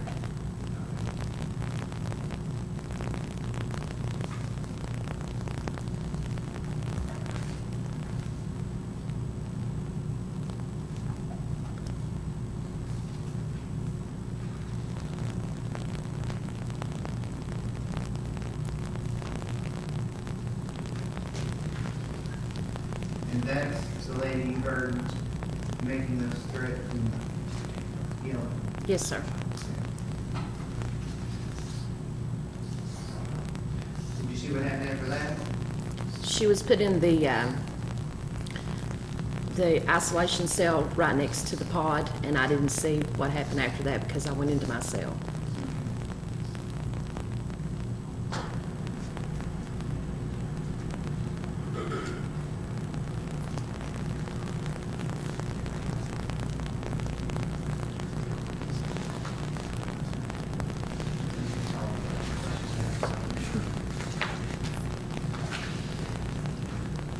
Mr. McLeod, any cross-examination? Yes, Your Honor. And what's your felony conviction out of?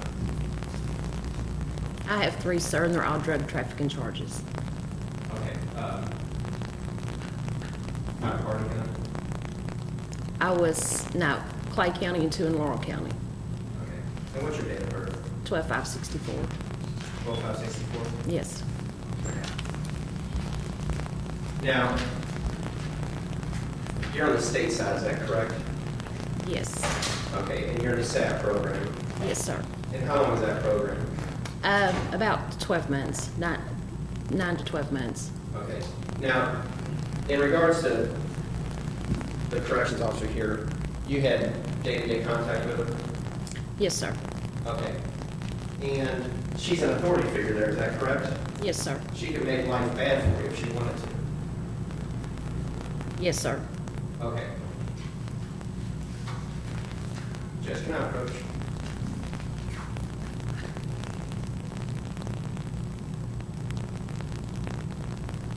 Yes. Thank you, Your Honor. Who had you fill this report out? This report, Is that your handwriting? yes, sir. Who had you fill that out? Deputy Beckham. Okay, so she came around and actually did her own investigation. No, sir. Well, she had to do this. Yes, sir. She said what her question was if anyone seen anything and wanted to file a report, that they could. And is that common in jail, you want to file a report against another inmate? To what you see, yes, sir, it is. But she did her investigation by coming to you and having you fill this out. If that's what you call her investigation. Okay. Well, what would you call it? I would call it, she asked me if I wanted to fill out a paper to state what I seen, the incident report, and I did. Okay. And how quickly did you get out after that? Let's see, what was the exact date on that? February 5th? April the 8th, I graduated the program. Okay, then you were released. Yes, sir. Okay. Now, the SAP program, that's about honesty and truth and accepting your addiction, is that correct? Yes, sir. Now, there's other things that, so you go to counseling, Yes, sir. and you go to AA and NA, I guess, inside the jail. Yes, sir. Now, this guard would have an impact on your SAP eligibility as well at some point, if you're written up. No, sir. So no, a correction guard can't fail you out of the SAP program? You can be discharged for, breaking the rules, but she can't just go in there and cause me to be taken out of the program just because. But she could write you up, Yes, she can write me up. and that could lead to your discharge. Yes, sir. Would it surprise you that my client's never seen you before? No, it wouldn't surprise me. I mean, how many people are in the jail? I don't know. But I know the part that I was in, there was 60 people, and then the weekenders stayed in the gym facility. And so we were not allowed to interact with each other. And how many people were in your pod? 20 in my Okay. pod. And only 4 came out to address this issue? I don't know, sir, how many came out. Okay, if I have no reason to lie, 4 people made the report. Do you know who they are? Just one, sir, Who's or that? two, Charlie Jones and Melanie Sawyers. Now, your name is Elaine Sawyers. Yes, sir. Is there a relationship, Melanie? No, sir. Just happen to be a, Just a coincidence. okay. I don't have questions. Mr. Schaus? Sorry. Ms. Sawyers, you weren't forced into giving a statement, were you? No, sir. Did they tell you something bad would happen to you if you didn't give the statement? No, sir. Did you do this voluntarily? Yes, sir. You did it because it was the right thing to do? Yes, sir. That's all. Just one. It couldn't have been bad for you to do it. It couldn't have been bad and it wasn't good. Nothing changed at all. Okay, I have no more questions. Do we wish to maintain the witness for further testimony, or may she be finally excused? I don't have any reason to recall it, Your Honor. Me either. Okay. Then that means the witness will be finally excused. That means you're welcome to remain in the courtroom to hear the balance of the testimony, or you're free to leave the courthouse if you desire. Thank you. Mr. Schaus, do you desire other witnesses? Charlie Jones, please, Your Honor. Charlie Jones.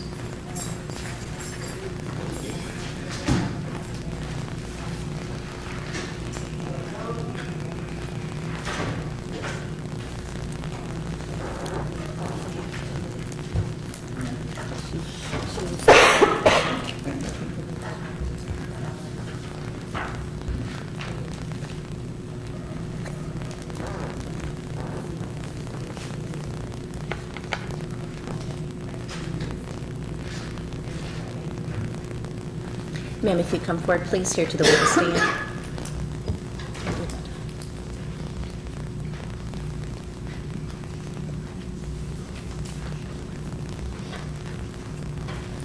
And would you raise your right hand, please?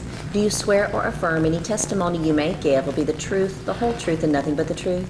Yes. Would you have a seat here in the witness stand? Answer first, please, the questions of Mr. Schaus, and then any that Mr. McLeod may have. Please state your name for the record, please. Charlie Jones, And I'm going to take you back to February the 5th of this year. Where were you? at Hardin County Detention Center. Now, where were you in the detention center? In the SAP program. Okay. So that's the substance abuse program? Yes. And what pod were you in?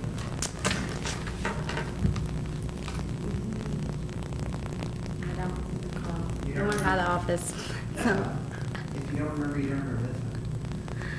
I'm going to ask you,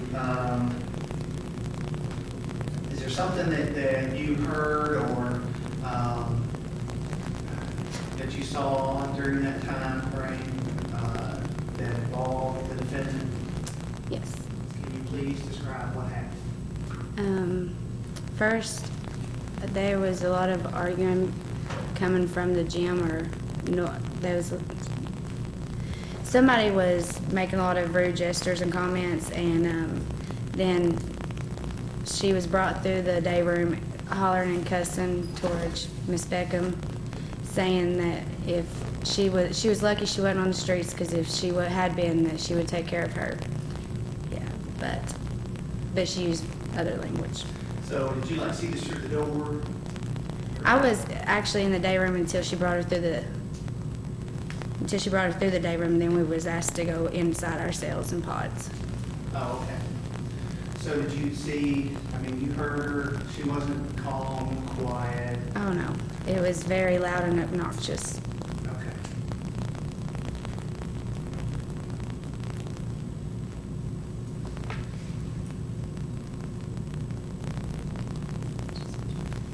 Did it cause a disruption? Oh yes. Tell me what kind of disruption you're talking about. There was a lot of arguing, or yelling, screaming, cussing. We all was sent from the day room into our pods and cells because we was unaware of what the reaction was going to be whenever she was put into isolation. So you saw her taken into isolation? Yes.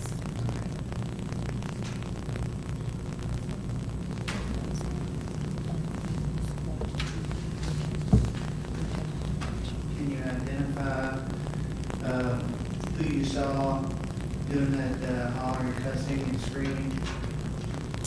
Yes, that's her. Where was she? There in the black.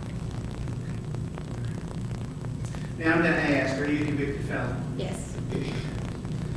And that's kind of like stateside and you county side, is that when you're in the drug substance abuse program? Yes, I was in there on the state side. When were you released? I was released April the 9th. I took HIP. Okay.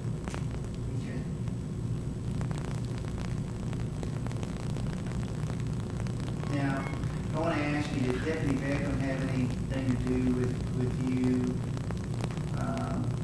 graduating or getting out or any of that kind of stuff? No, I didn't graduate. I took HIP and left the program. Okay, all right. What's HIP? Home incarceration.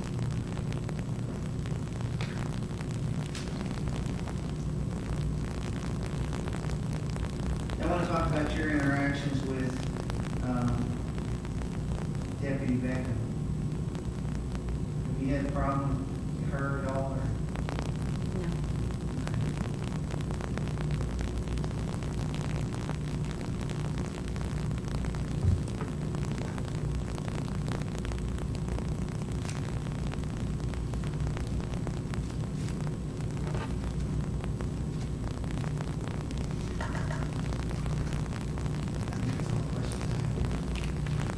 Mr. McLeod? Yes, Your Honor. Ms. Jones, where's your felony conviction out of? What county? What county? Yes. Somerset, Kentucky. Okay. And what's your date of birth? 2/11/1987. Okay. Now, in the pod that you testified you're in, is that 280 or the day room? It was 280. Can you see the gym from there? You can see the gym door. Okay, but you can't see inside the gym. No, not unless you're in the day room. Okay. Were you seeing inside the gym? I was actually in the day room whenever it first started taking place, whenever the vulgar language was, until they brought her outside into the day room to take her to isolation, and we was all, You didn't see her in the gym? no, I did not see her in the gym. I see her- Okay, so when you say there's rude gestures, you wouldn't have been able to see that in the gym? No, it's comments. Okay, so the gestures, that was a misspoke, right? You said there was rude gestures and loud. Well, that's what I meant whenever I said gestures, was the comments. Now, does this officer work mainly on the county or on the state side? On the state side. Okay, so she'd have more interaction with the ladies on the state side than she would with the ladies on the county? Yes. Okay. Now, can you explain to the jury the bracelets that you wear? Are you required to wear a bracelet? Yes. Okay, and are they big? They're about this wide, and they go around and on. They can slide off? Yes. Okay, do some ladies wear it up? Keep it from falling off? You never did that? Okay. Did you ever see anyone that did it? No. Okay. Would people in the county do something like that, or different from the state and county? I'm not aware. I wasn't on county Are side. they tighter on the state side? I don't know, I wasn't on county side. Okay, but you would see people from county.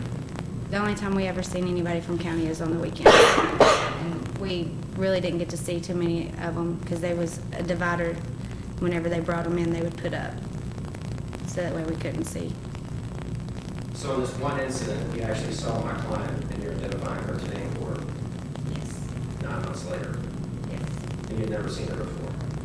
I've seen her come in and out because I was chore supervisor and I was out there cleaning as they came in. Okay, so chore supervisor, who would assign that position Deputy Watts. to? Okay. What kind of privileges would that give you? None, you just make sure the day room's getting clean, that's it. Was that something you wanted to do? That was something I was assigned to do. Okay. You washed out of out of the drug program. Do I? You washed out of the drug program, Yes, I left. but you still got out. Yes. Isn't it normally a requirement that to get out that you finish the SAT program? Some people leave, some people stay. I chose to take HIP. Okay. Because you don't believe you have a drug problem? No, I do still believe I have a drug problem if I ever use again. So I was just ready to go home and the opportunity came to me with HIP, so I took it. Okay. I have no questions, General. Mr. Schaus, any follow-up? No redirect, Your Honor. Thank you.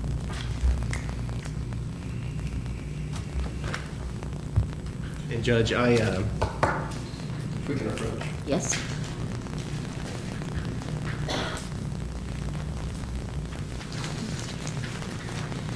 these are her charges. I'm sorry. I'm sorry. That's okay. Shoplifting, contempt, false name, or theft, by deception,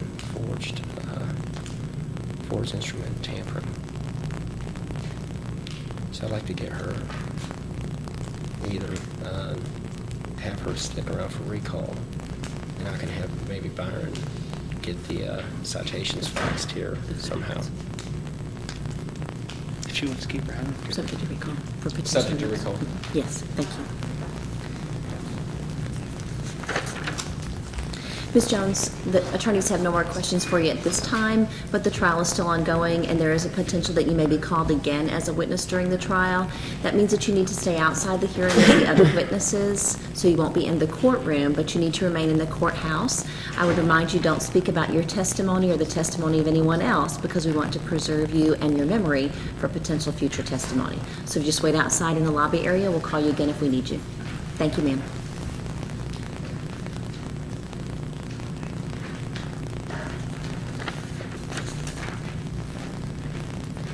Mr. Schaus, do you desire other witnesses? If I can have a moment, please. Yes.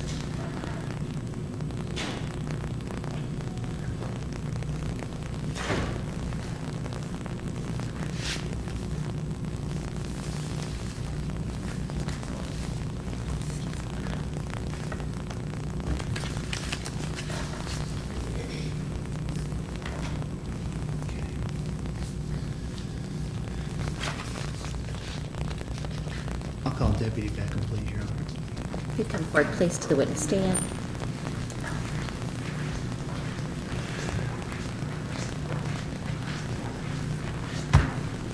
And would you raise your right hand, please? Do you swear or affirm any testimony you may give will be the truth, the whole truth, and nothing but the truth? Thank you. Please have a seat here in the witness stand. Answer first the questions of Mr. Schaus and then any that Mr. McLeod may have. State your name for the record, please. Brandy Beckham, Where are you employed? Hardin County Detention Center, How long have you been employed there? 3 years. How long? 3 years. What kind of training do you have to get? I have many hours a year worth of training on mental health issues. I've been OC trained. I've been trained on how to deal with inmates as far as, you know, if they do not comply with what, you know, they're asked to do. I have been trained just anything you can pretty much name off, I've been trained on it. Okay.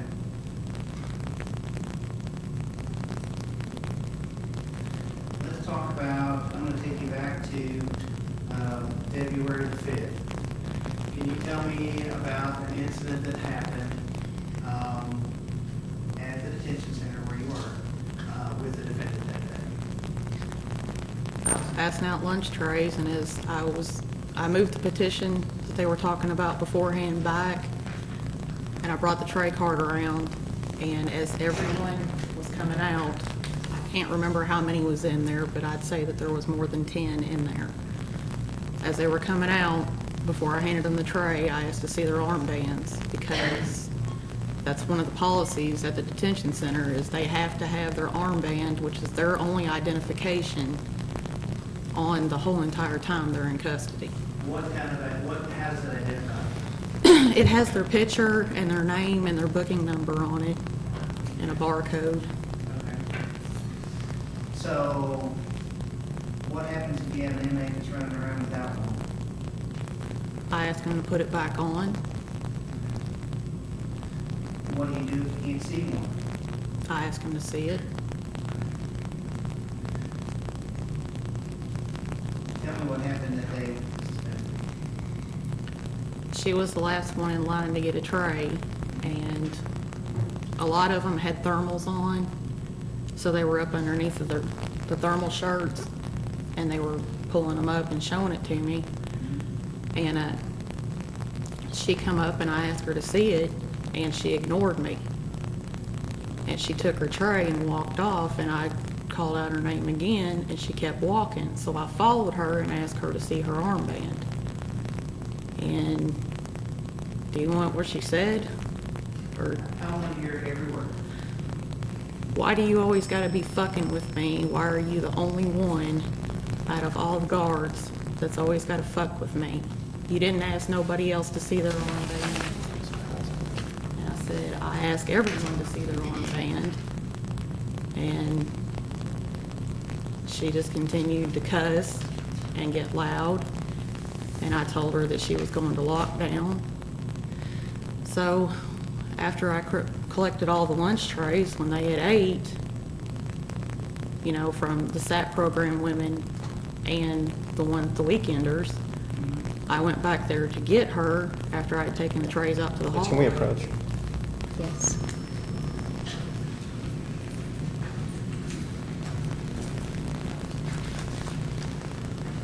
I'm going to object and ask that her statement be admonished.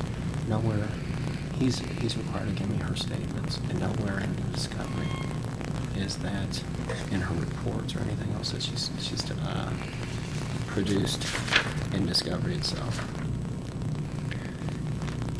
Do you believe there's another report that's not been provided by the client? I don't know what it is, but the 724 and 726, I'm allowed to have my client's statements. Client had something Your that's what she, right, but I mean, in discovery, I'm entitled to have notice of the statements that she made to this lady, and that's what she just testified to, is in none of these reports. It's if it's exculpatory. I mean, it's not related directly to the offense. But I mean, it's, I'm trying to figure out what. Make sure I understand what you're saying. That's what. You're saying that based upon the testimony that you've just heard, that you've heard words that were attributed to your client, Yes. and that you've not been provided with notice that those Those were the words of your client allegedly. That's right. Okay, And not in I assume this- writing, not in writing from a written report, or not any other discovered from the Commonwealth that those were statements of the defendant. That's correct. And if you, I can take it up on cross-examination and get her there if that's what you want me to do, but I thought that was improper. The story's gotten better over. Mr. Strauss, do you have a response? The fact that it's not an admission and it's not exculpatory to that. It's one of those, she's just telling the story of setting the story. It is not actually part of the offense itself. The offense itself was the statement that was made to the deputy about the fact that she was going to get her and raised a ruckus then. Judge, I'll withdraw it. I'll take care of it on cross-examination. Fair enough. Okay.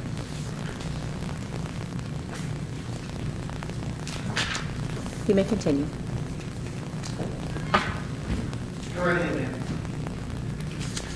I went back to get her for lockdown. I told her, you know, to just leave her stuff there, that she was going up to 283.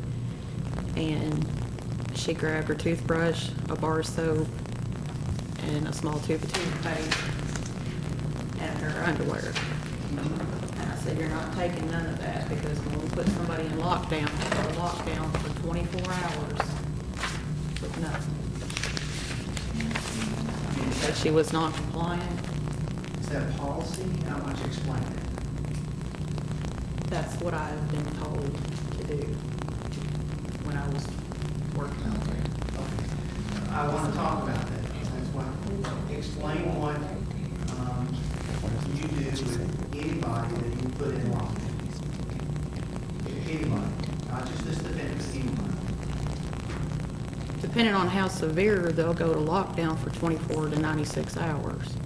And the first 24, they will not get nothing. And I told her, because she told me that when she grabbed the underwear, she told me she was on her period. And I said, that's fine, but you can't have them. If you need them or you have an accident, you can have them. And she was also told, you know, that, again, that if she needed them, that I would get them for her. I didn't keep them from her, and that was not my intention, to keep them from her. And she opened up the front of her jumpsuit after I told her several times to put them down. She shoved the underwear down the front of her jumpsuit and said, now what? So I radioed for the shift leader, and she said, call whoever you want to, you're not getting them.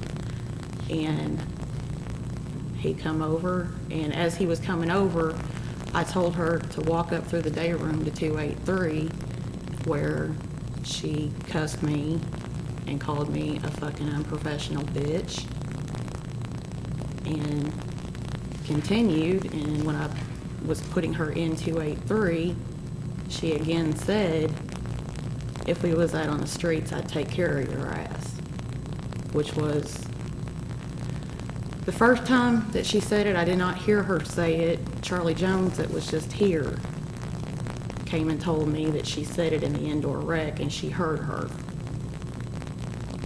So with it being the second time was when I wrote the citation. Let's talk about, but was this personal between you and her? No, not at all. It's just a policy that the jail has. Yes.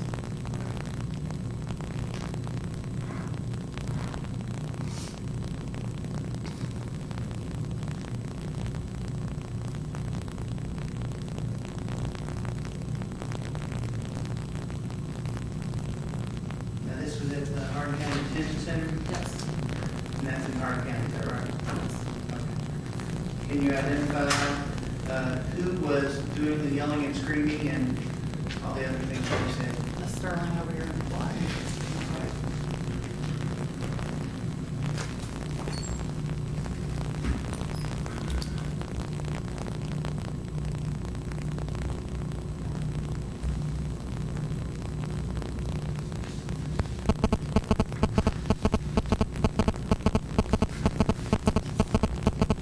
Tell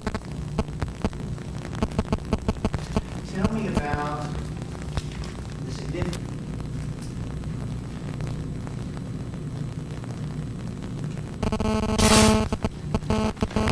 I apologize. As far as, Well, I mean, how many are there of you? How many are there of the inmates? generally, there was only one of us there per shift for 8 hours, and there was at least 60 people at the time in the SAP program, plus anywhere from, 3 to 15 weekenders at a time. So, Okay. To create a problem with you overall, of you being one of 60 people and having somebody that's unruly in the middle of all this? it can create a real problem if there's one person, because, it's just like where there's smoke, there's fire. There's a chance that it's gonna spread. If one of them, gets agitated, then the rest of them are gonna jump in. And when the part of the building that we're at is separate from the rest of the jail, so if me or another deputy needs help, it takes a few minutes to get over there. So every one of us has to do the best that we can to make sure that everybody, stays safe and secure, and that it's calm, or at least attempt to make it that way. But if someone gets out of hand and refuses to listen, then they will go to lockdown.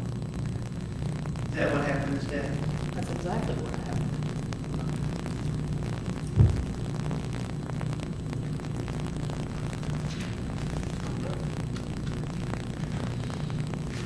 Here's all the questions I have, please. Mr. McLeod? Yes, sir.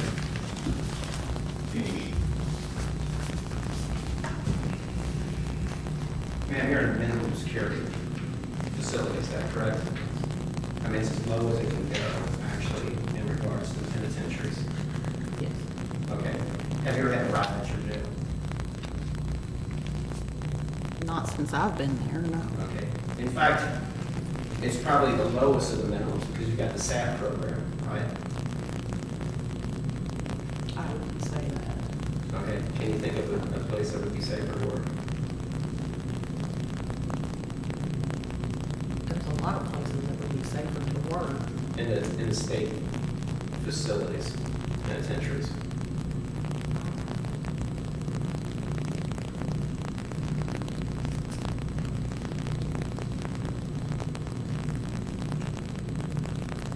I mean, it doesn't matter where you're at, you're gonna be in some kind of maybe potential danger at all times.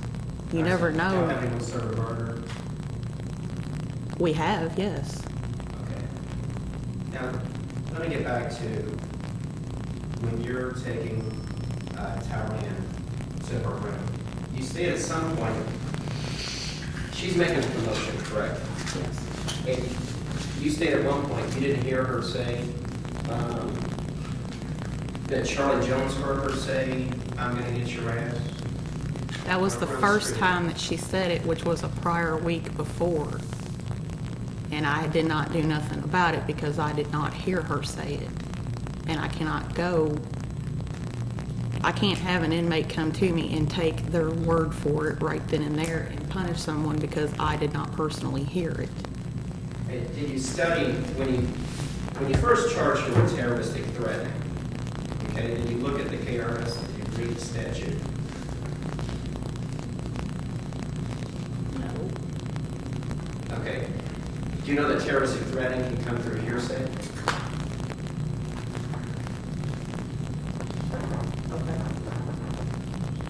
Okay. And then when we came into court, the prosecutor amended it to harassment. Is that correct? Yes. And then when we decided to go to trial, they amended it to disorderly conduct.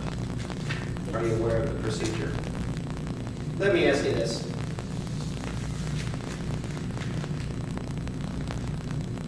So at least a week beforehand is your testimony today. It's not mentioned anywhere in your report. Is that correct? I have a report, and I was told not to bring it, only to bring the reports that pertain to that day. You have prior reports that you didn't place in the discovery. Let me ask you this, who directed you not to produce those reports? Two different people. Okay, and who would they be? One was Esther, and the other one was Deputy Fox. Okay, and Deputy Fox was here on this day. Yes. Just can we approach? Yes?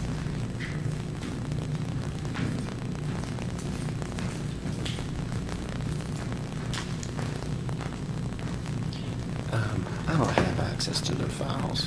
I mean, if I knew there was an extra report, I mean, I'm objecting to that coming in as 404B. The report was never created. There was no notice for 404B, and I think it's highly prejudicial against my client. So we're objecting to what? I'm objecting to not getting the discovery, or at least getting notice of 404B, because that's what that amounts to. That was a prior bad act that I had no notice of whatsoever. I guess I'm asking for a mistrial. Mr. Shouse? I didn't know she was going to say it. I mean, it's one of those things that I've talked to her about this specific situation, about what was asked then, and that's what we have talked about. He's got to control his witnesses. I mean, I'm not going to point the finger, but that's 404B. That's exactly why you file a notice. Okay. Ladies and gentlemen, it's a time when I need to be able to speak openly with the attorneys, and we need to create the record without having you all hear things you don't need to hear. So with all that said, I'm going to let you all step out into the hallway a minute so I can speak to the attorneys openly and have this refereeing of objections on the record for me, please. You just wait right outside the immediate adjacent lobby area. Be sure not to speak about the trial. We'll have you all back in very shortly. Deputy, you can remain seated.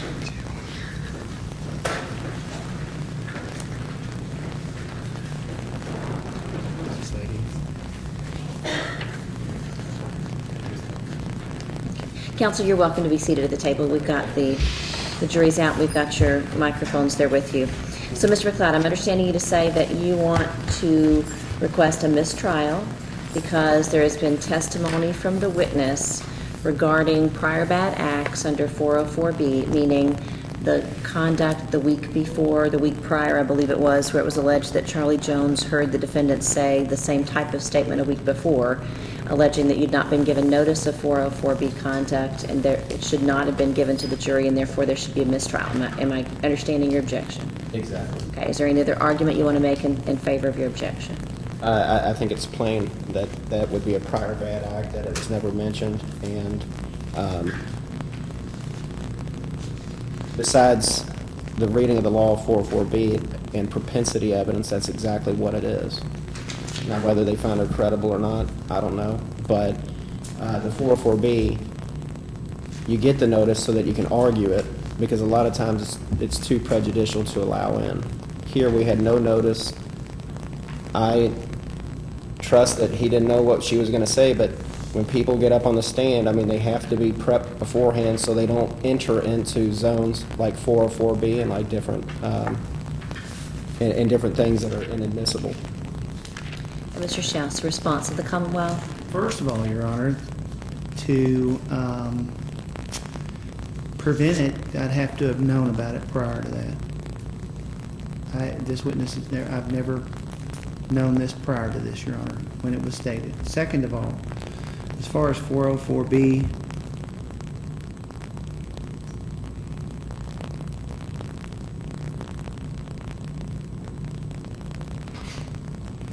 it was not shown that, to show that she acted in conformity. The deputy did not take any action on that.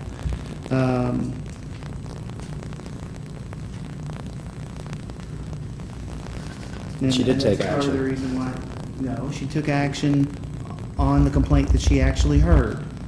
She did not take action on that.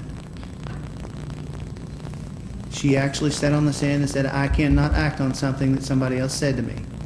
I must hear it, and she heard it. She wrote a report that was not turned over for whatever reason. Because it was not part of this So crime. the question, whether she took action, yes. She heard that information from Johnny Jones, and supposedly there's some couple of file report at the jail, but action against the defendant is a different statement. She took action. She wrote a physical report.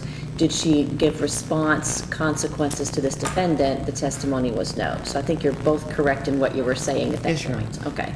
So, Mr. Schaus, arguing 404B specifically, how do you believe that this particular set of testimony fits within 404B 1 or 2? Your Honor, I'll be honest with you, I don't. So, I mean, that's part of the reason why I don't think it's an appropriate objection, Your Honor. Mr. McLeod? It's a prior bad act. It's something that came out. It's something she had wrote in a report. And why someone would tell them not to produce that report in this regards, I have no idea. And whether it would have been brought properly before this court for admission to make a determination of whether it was prejudicial or not, I think that should have been done by notice. And that's exactly what 404B does. Mr. Schaus? And he's the one that elicited the information about the notice, first of all. And I can't open the door on that. he elicited the information from the report. Secondarily, it wasn't included in the discovery for the reason being that there was no charge which related to that, and the Commonwealth does not and has not any intention to enter it in as 404B. If it was entered in and I had filed notice of 404B, then maybe that might have been something that I would have turned over in discovery. But it's not something that I turned over in discovery, and it was not part of this charge, Your Honor. What I'm hearing is that pursuant to questions, this witness has said, I did not, the only reason I acted here was because I had heard from another inmate prior that this was a second time, and so I needed to act. I needed to make this criminal charge. That's what I heard her say. I did not hear her say that it was the factual basis for this charge. Okay, I did not hear her say it has anything to do with the facts that are relying for this charge, just almost as though it's an escalation of conduct. That's my words, not the witness's words. But because something like this has happened before, I felt the need to respond here. If the Commonwealth is not intended to present that, it would be, when you say Esther, I'm assuming the witness means Esther from the county attorney's office, would say, don't bring anything else, just bring what has to do with this file. To me, that's not asking for 404B evidence to come in. That's warning your witnesses, don't talk about anything that's not this case. Don't bring any other incident reports about that inmate. I only want to hear what this case has to say. So to me, that sounds as though the preparation is to keep them from bringing in other instances as far as the attorney office preparation.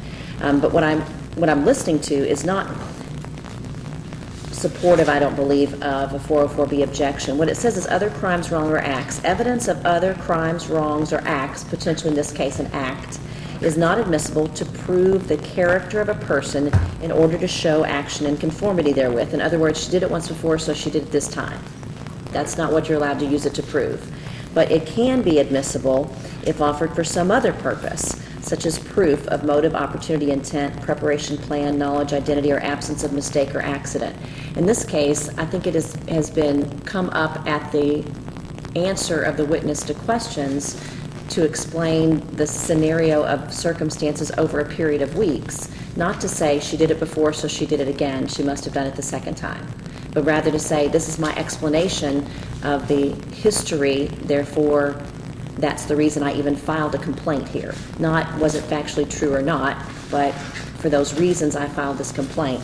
And so I don't believe that it falls under the Commonwealth making that statement through a witness to show that the defendant acted in conformity with that witness. You did it before, so you must have done it this time. And so for that reason, I'm going to overrule the request for mistrial and allow the witness to go forward. And Judge, just for the record,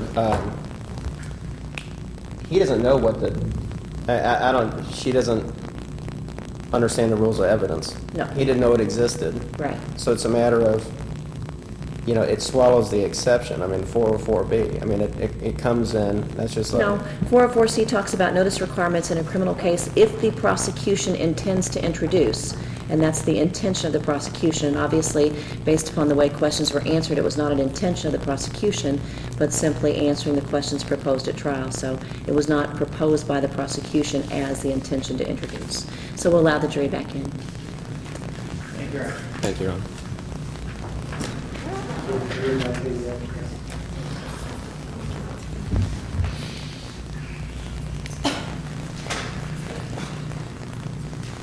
Just go ahead and have a seat. Oh, I see you were standing for the jury. For the jury. That's My apologies. It's We, okay. we hadn't seen them yet, so we weren't Exactly. preparing.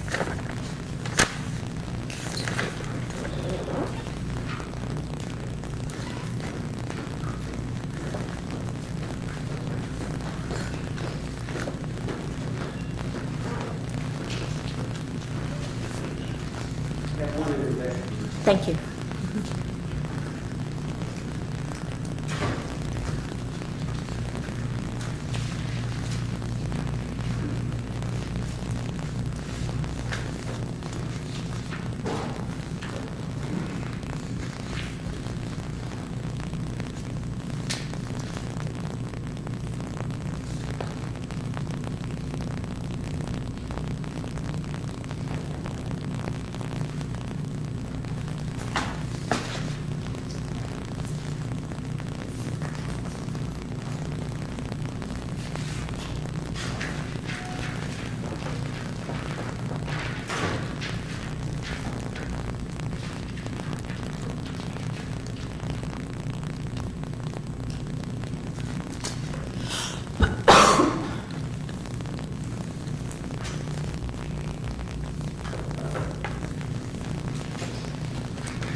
Mr. McLeod, you may proceed.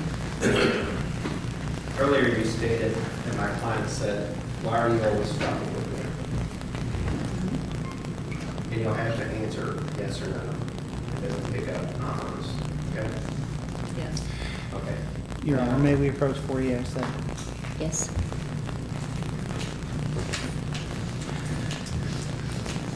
To understand that she has the opportunity to explain her answer just because he tells her, yeah, okay, that's all. Thank you. You can explain your answers after a yes and no question if you like. And that was important, right? That's something that was transpiring as this event occurred. Ms. Sterling has 45 weekends, had 45 weekends. I would say halfway through those weekends, she became very smart aleck. If she was talked to, she became. If counsel would approach.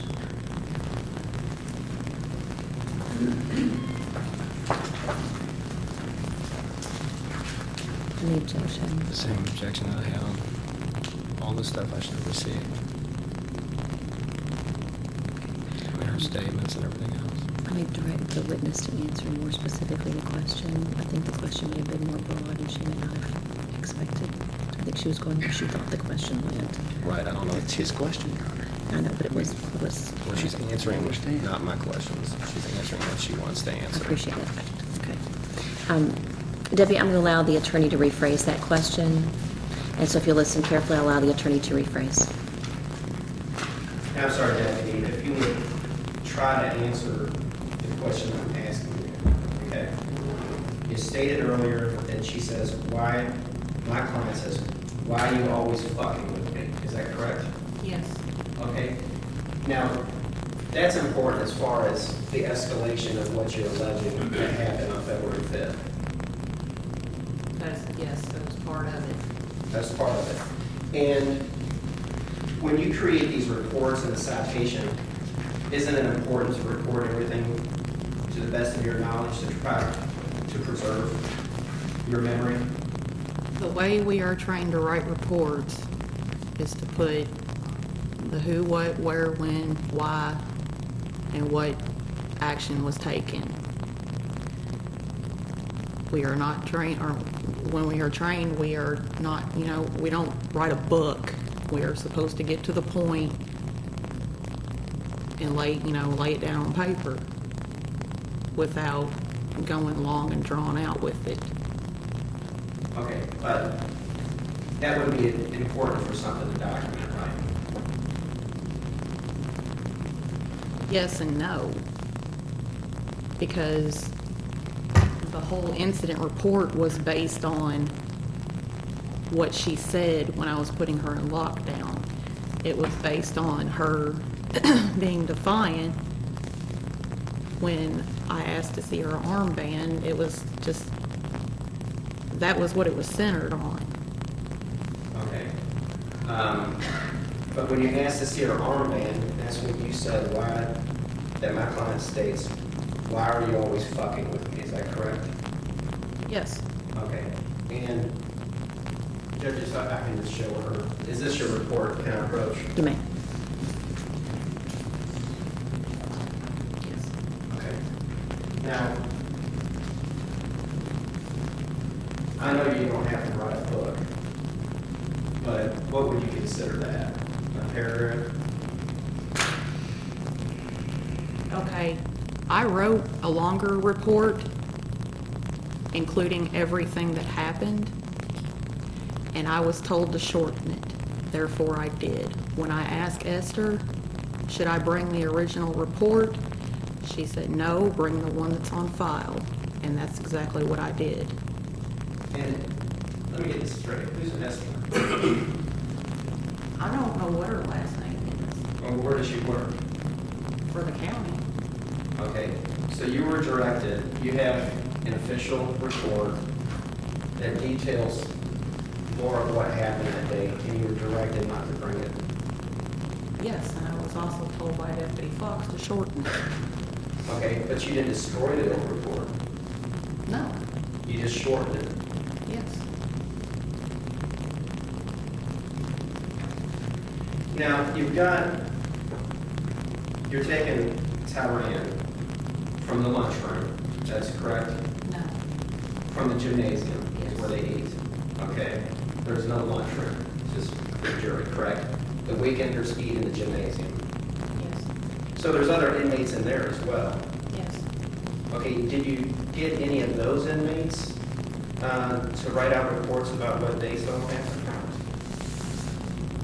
No, because the basis on the report that the inmates wrote were because they heard her say that if we was out on the streets, she would take care of my ass. The ones in the gymnasium did not hear that because we were already through the day room and in the lockdown cell 283. Okay, but the inmates that you got to come in and testify, because you're the ones who took them the reports and had them fill those out, that's correct? I did not have them fill them out. I took them and I said, if anybody wants to get involved, then write down what you heard. You're not the only corrections officer on duty that day. Yes, I was. There was a Officer Fox. Officer Fox is a shift leader, and he was not on that unit with me when all this took place. I radioed for him. And he showed up. Yes. And he allowed her to keep her whites. Because on county side, they do things differently, and that is what he oversees mostly, other than East Housing. Okay. So, doesn't Tyran tell you that according to her court papers, she's allowed to keep 2 pairs of whites? Did that conversation happen? not that I recall, but when she is upon intake, she is allowed to keep whites, but that is until she goes to lockdown status. Now, you knew she was on a menstrual period. She told me yes. Okay, you didn't have any reason to disbelieve that? No, sir, I'm not going to check. Okay, but you stated earlier that your intention was not to keep her from having her whites. My intention was, like I said, if she was to have an accident or needed to have the underwear, then she would be able to exchange them out. And I told her that. Okay, But she was scared to heaven. I said, did she ask to go in and me to just go into the bathroom and slide a second pair of underwear on? I told her I was putting her in lockdown, and the lockdown cell has a bathroom. From where she was coming from was about from here to the back doors right there. But at this point, you're dealing with an inmate, but you don't know the procedures of this particular inmate because she's on the county side. Is that what you just testified to that? That you didn't know that they could have 2 pairs of whites? No, that's not what I said. Please clarify that, because I'm sure I heard that. County females, when they get put in lockdown, it is run differently than what it is in East Housing. When she is in East Housing, she is on my unit. She is not on county side.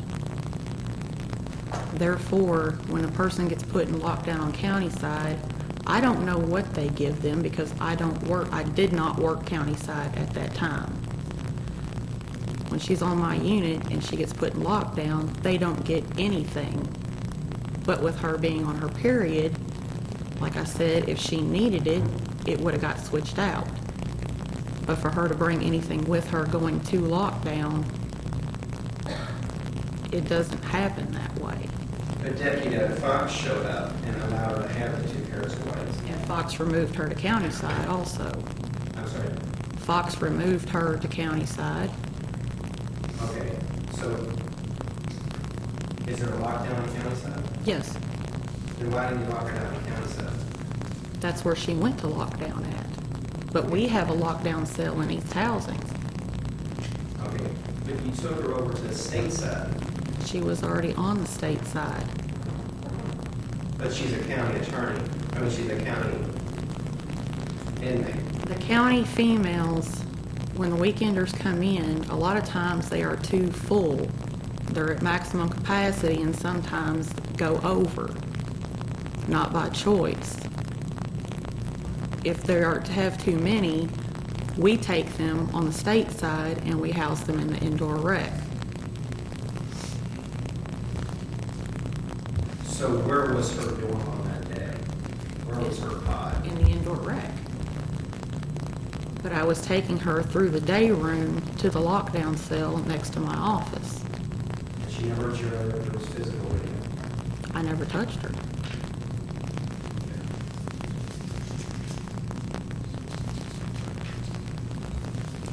Why did Deputy Fox then take her to the county side?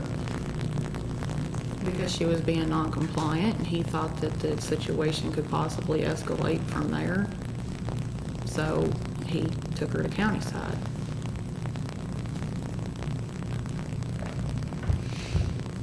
I have no further questions. Mr. Schaus, any redirect?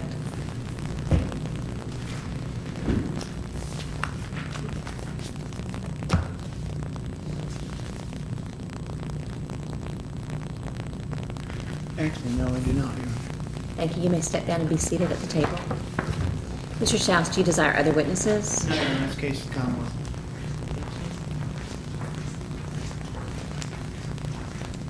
Mr. McLeod, do you desire to call witnesses? I do, Your Honor, but I do have a motion. Yes. Ladies and gentlemen, I'm going to let you step outside in the hallway for about 5 minutes. This is a personal convenience recess as well as a chance for the attorneys to argue. Remember that once you're seated as a member in the jury, if you purchase a soft drink or a water, you can bring those back with you into the courtroom. If you're waiting in the morning, we'd tell you no, but if you're here seated at the captive audience in the jury box, you can bring those back with you. The bailiff will come out and get you in about 5 minutes.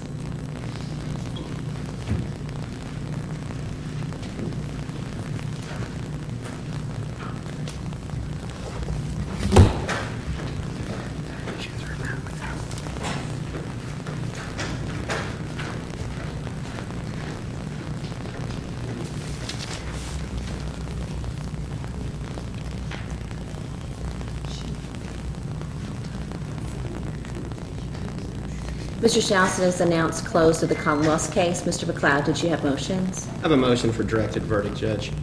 She's charged with disorderly conduct, and the elements are just not there. And if I direct you towards the statute itself, and I apologize, this is something I would normally read, but it's 525-060.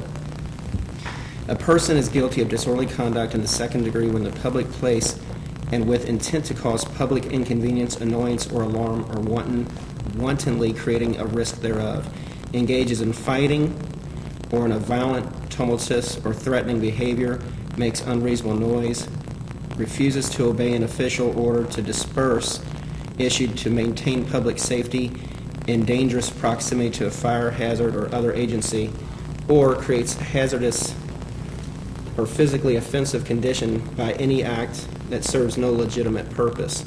Now, the definition for public place on 525.010, public means affecting or likely to affect a substantial group of persons.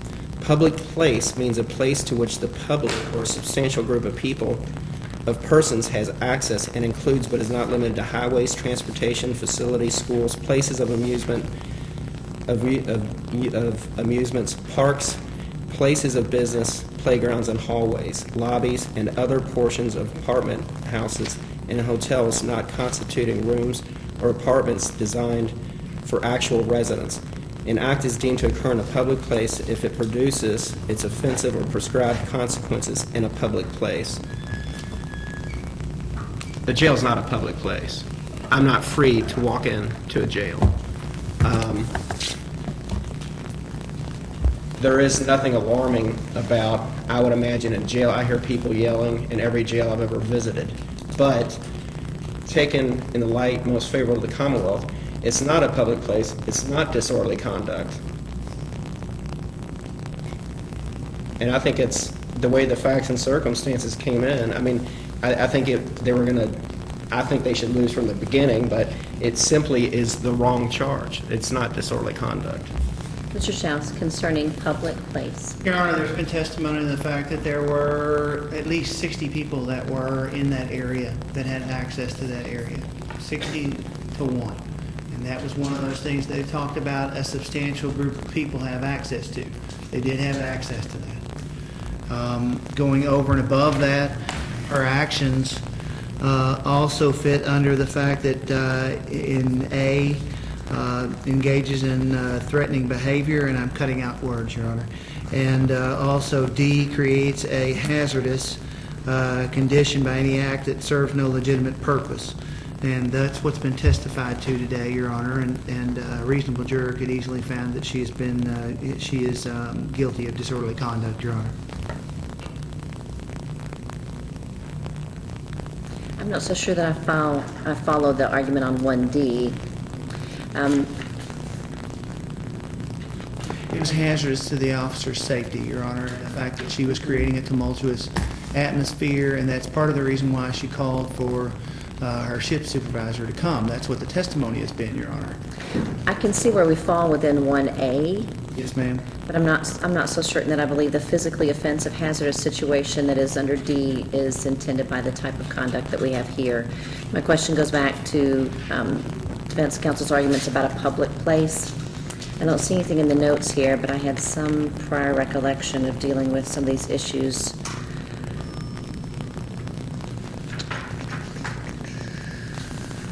When it came, I was thinking it came in concerns with riots, because they were dealing with riots in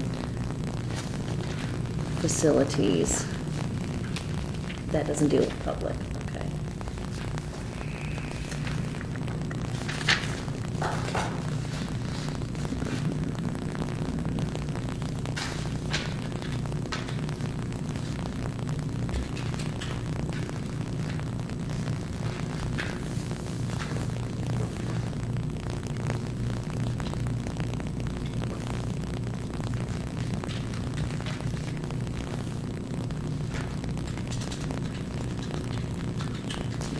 I think the purpose under the definition of public place is to create two categories of a public place.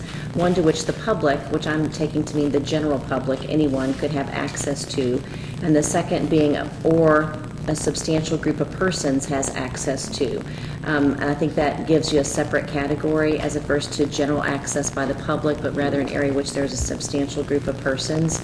And so at this point, I'm going to allow that the Commonwealth has presented adequate evidence to get beyond a directed verdict, finding that the substantial group of persons in that Pod 280 and the day room on the SAP program falls within a substantial group of persons on the definition of public place under 525.0103 to allow them to go forward on 525.060, paragraph 1A, but not B, C, D of that I paragraph. understand, Your Honor. Okay. So I think we've narrowed the instructions. Were there other arguments to be made before we continue?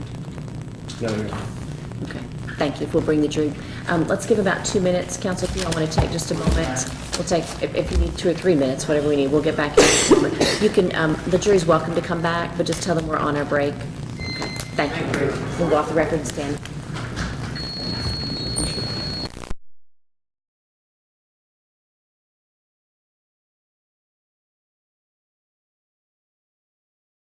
Yes, Your Honor. Whom do you wish to call?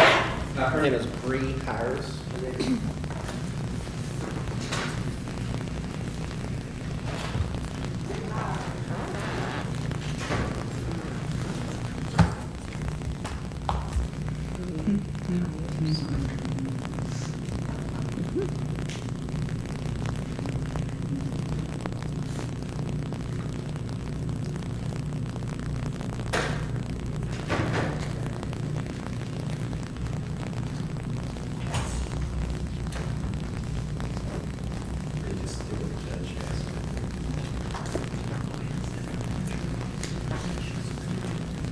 Would you raise your right hand, please?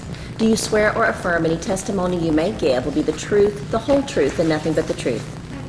Would you answer first, please, the questions of Mr. McLeod, and then any that Mr. Schaus may have? Bree, will you spell your first and last name? BreeAnnaHiers. Okay. And you know why you're here today? Yes. Do you happen to know Tyron still? Yes.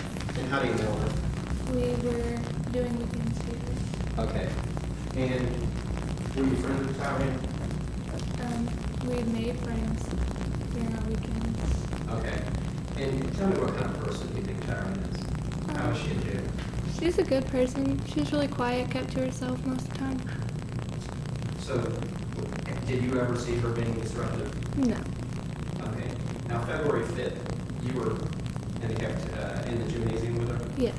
Can you tell me what you remember and how it transpired? She was going to pick up her tray. She was walking back, and she was asked for her armband. She showed her armband, and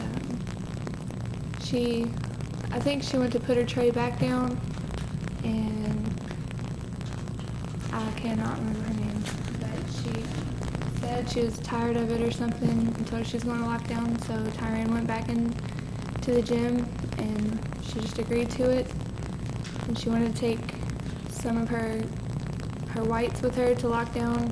She told her she couldn't, so she put them in her clothes and went to lockdown. Did you see this conversation? Yes. Okay. What was Tyron's demeanor during this time? I don't understand. Was she screaming? Oh, no, she was very polite. Did you hear any curse words out of her mouth? No. You ever heard her curse anyway? No. Okay. How would you... When she came into jail, did she give you advice as well? Advice? Like Advice. She just kind of kept to herself. Did she ever tell you to like lay low and just everything will be fine and get through here and it's not a big deal? I mean, I've heard it from a couple different girls, but she just kind of told me just to read my book and go to sleep. Quiet. Okay. Do what you're Now, told. this officer right here, have you seen her confront Tyron at other times? I think it was just that day. Okay, what about other inmates? It was just Tyron. Tyron? That was my first weekend when that happened. Oh, it was your first weekend? Yeah. So you all became friends afterwards? Yeah. Okay, were you hanging out with someone that cursed and was violent and yelling at people? Okay, but you did hang out with Tyron for other weekends? Yeah. Okay, I have no more questions. Mr. Schaus.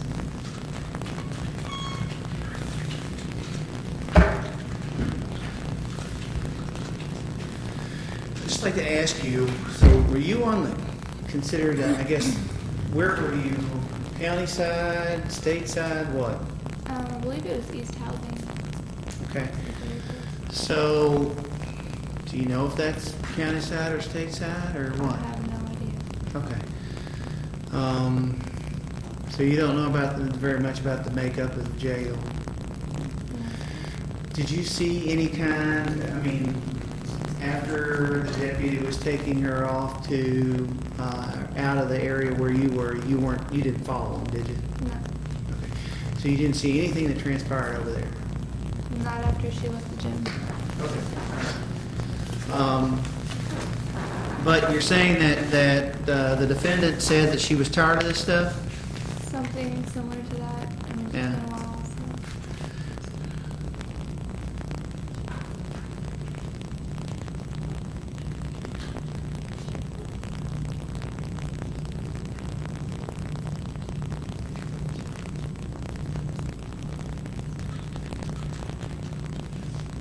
But you'd never seen any other interaction between her and the deputy, is that right? No, sir, that was my first weekend.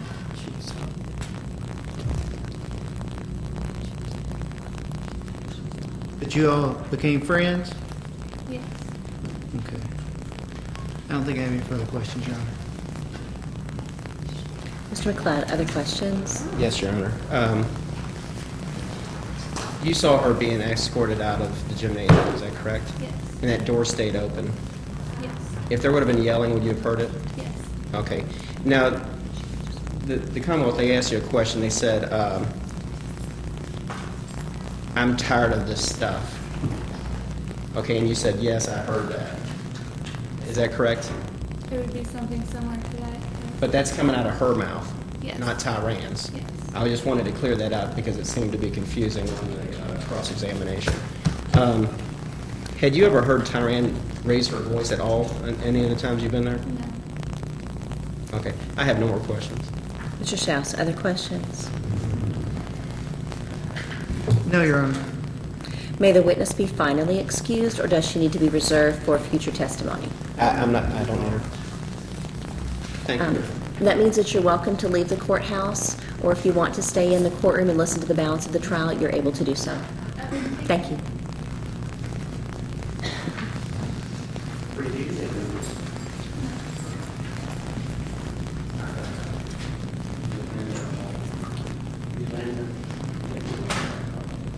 Okay. Do you mind to take that with you? I'll take that. Thank you.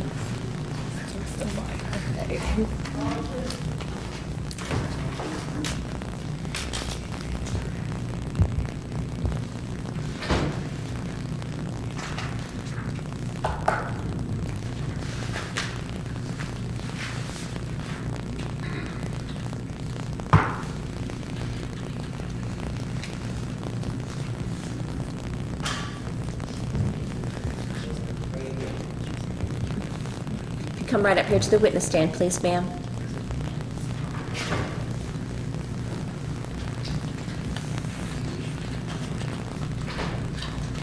And would you raise your right hand? Do you swear or affirm any testimony you may give will be the truth, the whole truth, and nothing but the truth? Yes, ma'am. Thank you. If you'd answer first, please, the questions of Mr. McLeod, and then any that Mr. Schaus may have. Ms. Olson, will you state your full name and spell it, My name is Yolanda Holston. YOLANDA HOLSTON. please? Okay, and you're aware of why we're here today? Yes, And you know Tyran Sterling. yes, Were you a witness to a good portion of what transpired on February 5th? yes, sir. Okay, where were you? Explain to the jury where you were and how the events and circumstances transpired. I remember this incident when it was around lunchtime. They served us the food, the lunch, and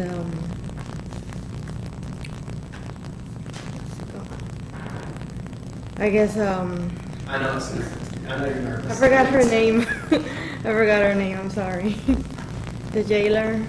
Okay, the lady here. Yes, she was. I just remember like parts of it, but that time I remember she told Taryn to do something about something about lunch or something. And then she told her like, and then Miss Taran, she just like questioning like why I gotta do this or something like that. Did she curse at this point? No, not at all. Did you ever hear her curse? No. Okay. All I heard her was she just questioned her, that's all. So she said something like, why did you single me out? Yes. And this is something I didn't get to with Birdie, but explain to the jury the armbands that you have to wear at the jail. The armbands we gotta wear is for, I guess, for safety and identification, so they, in case something happens, like in fire or something, I'm thinking, so they can, it's for identification purposes too. We're supposed to wear them at all times, even though we go to the bathroom, we can't take them off. Now, are they big? Are they big on people? Yeah, they're pretty loose, yes. Okay, so would you consider a lot of the inmates actually wear them up on their arms?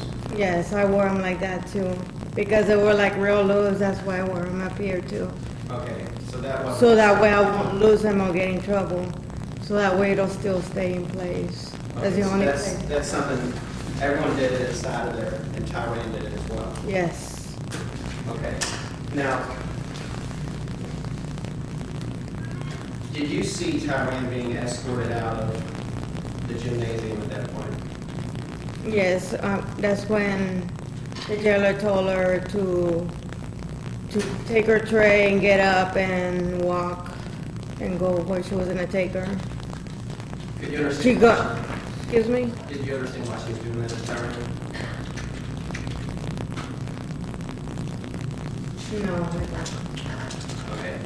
Now, they walk out of the gymnasium, does the door stay open? Sometimes it stays, yeah. During lunchtime, they leave it open. If there was any yelling, would you have been able to hear Yes. inside the gymnasium? Yes, definitely. Okay.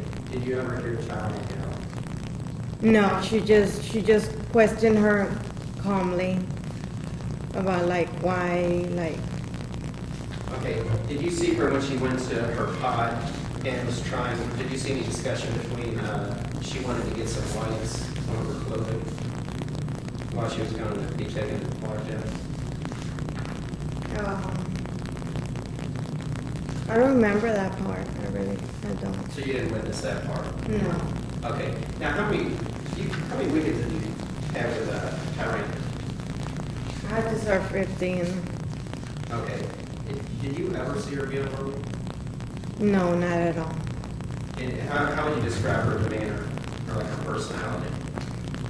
She's polite. She was always polite, kept to herself, quiet. She would read a lot, take naps a lot. She would just keep to herself.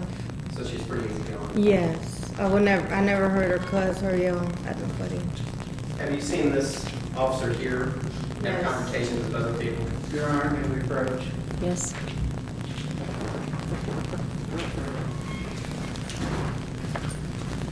Objection, relevance.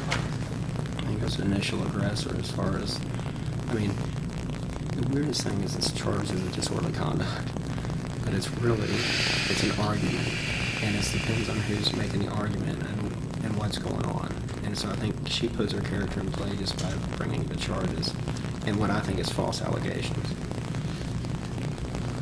False allegation. It's one of those things that let's stick with the specific allegations then and not all the other things that you're trying to paint her with. You know, and I have wide open direct, and he has wide open cross. If he wants to do, you know, it's unlimited on direct. I don't It's just know not why. relevant. If she can testify through her own eyes and ears and see something, I think it is relevant. I think it goes to her character. Goes to her character. Talking that somebody is generally acting within a character is outside the rules anyway. I think I can attack her character. Character and propensity for truthfulness? That's what I mean. Well, no, it won't be truthfulness. It's just her temper and the way she runs people in the jail. So think if you're addressing any conduct between these two that might give motive for this action, then I would allow you to go that way. Thank you. If it's going beyond these two, then I don't think it would be appropriately relevant to this circumstance. Okay, I'll move on.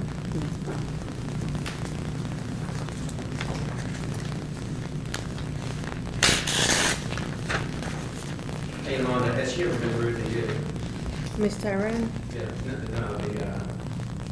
no, Yeah, she always had an attitude, yes. explain that. I don't know, she just gives off that vibe, that cocky attitude, unprofessional. To me, it was unprofessional attitude. Unprofessional? Yes, So was she condescending to you? yes. Okay,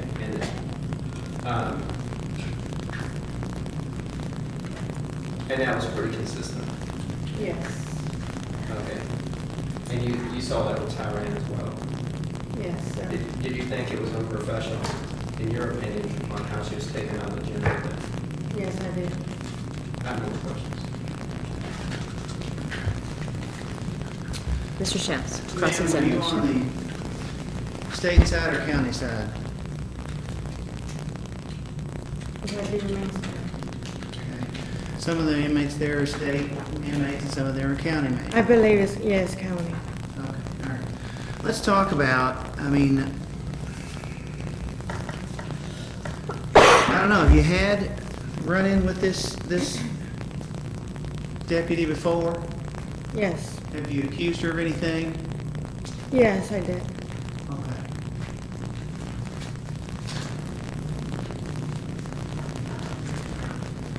What did you accuse her of?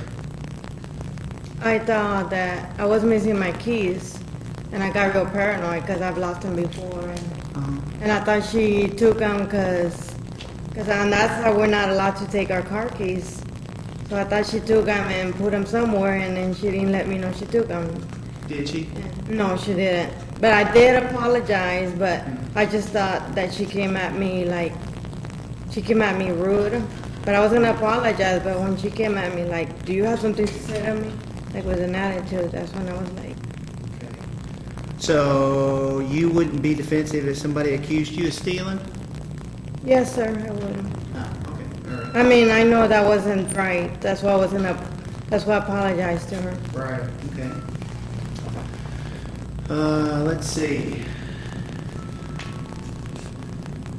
So you're saying the door to the gym stays open? Sometimes, yes. What do you mean sometimes? Like if we ask them, they'll be like, okay, we'll leave it open, just don't be loud. Sometimes they'll let it open, Okay. and we're pretty much quiet. And if there is some kind of a commotion, they close the door, is that all right? For the most part, yes.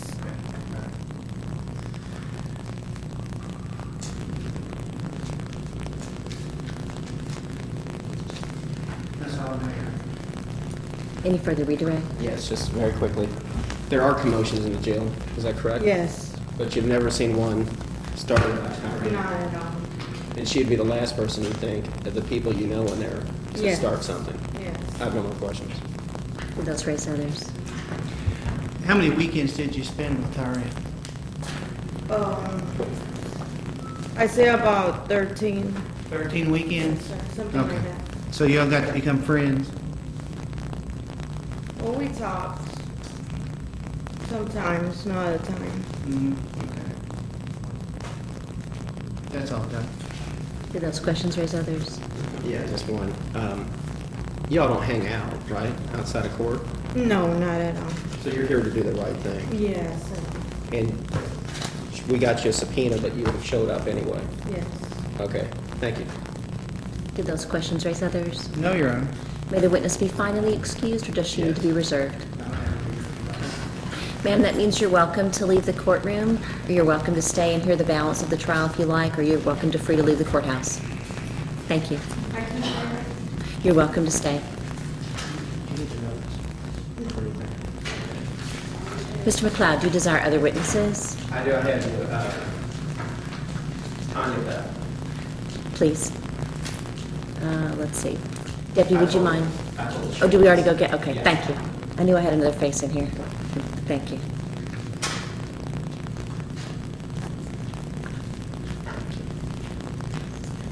Ma'am, if you come forward, please, here to the witness stand.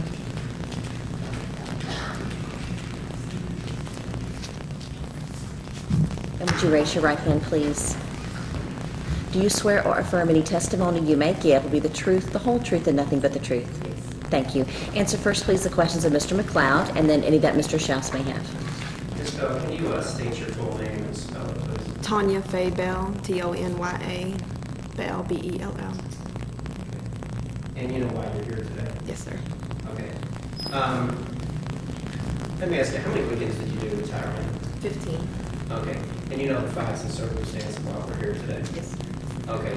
Can you explain to the jury, February 5th, what you witnessed? We were getting our lunch trays. Tyran had gone and gotten her tray, and Ms. Beckham had asked her to see her armband, and it was pulled up really far where she couldn't see it, I guess. And Tyran said, "Let me put my tray down." And after that happened, Ms. Beckham came in and said, "You know, I'm tired of this. You're disrespectful." And it just kind of went from there to where she said she was going to put her in lockdown. Okay, you witnessed that conversation yourself? Yes. Okay. How would you consider her conduct unprofessional at that point? Objection, Your Honor. Excuse me. If counsel would approach. This witness, I've let it go before, but, and I shouldn't have, but this witness is qualified to give an opinion on whether or not a deputy jailer is acting professionally or not in the line of her duty. I think lay witnesses, if she's been in there for 15 weekends, she knows exactly what's going to be professionally responsible and what isn't. I mean, I think doing close to 52 days probably makes you an expert on who's, because she sees other guards as well. I'll let her answer the question. Okay.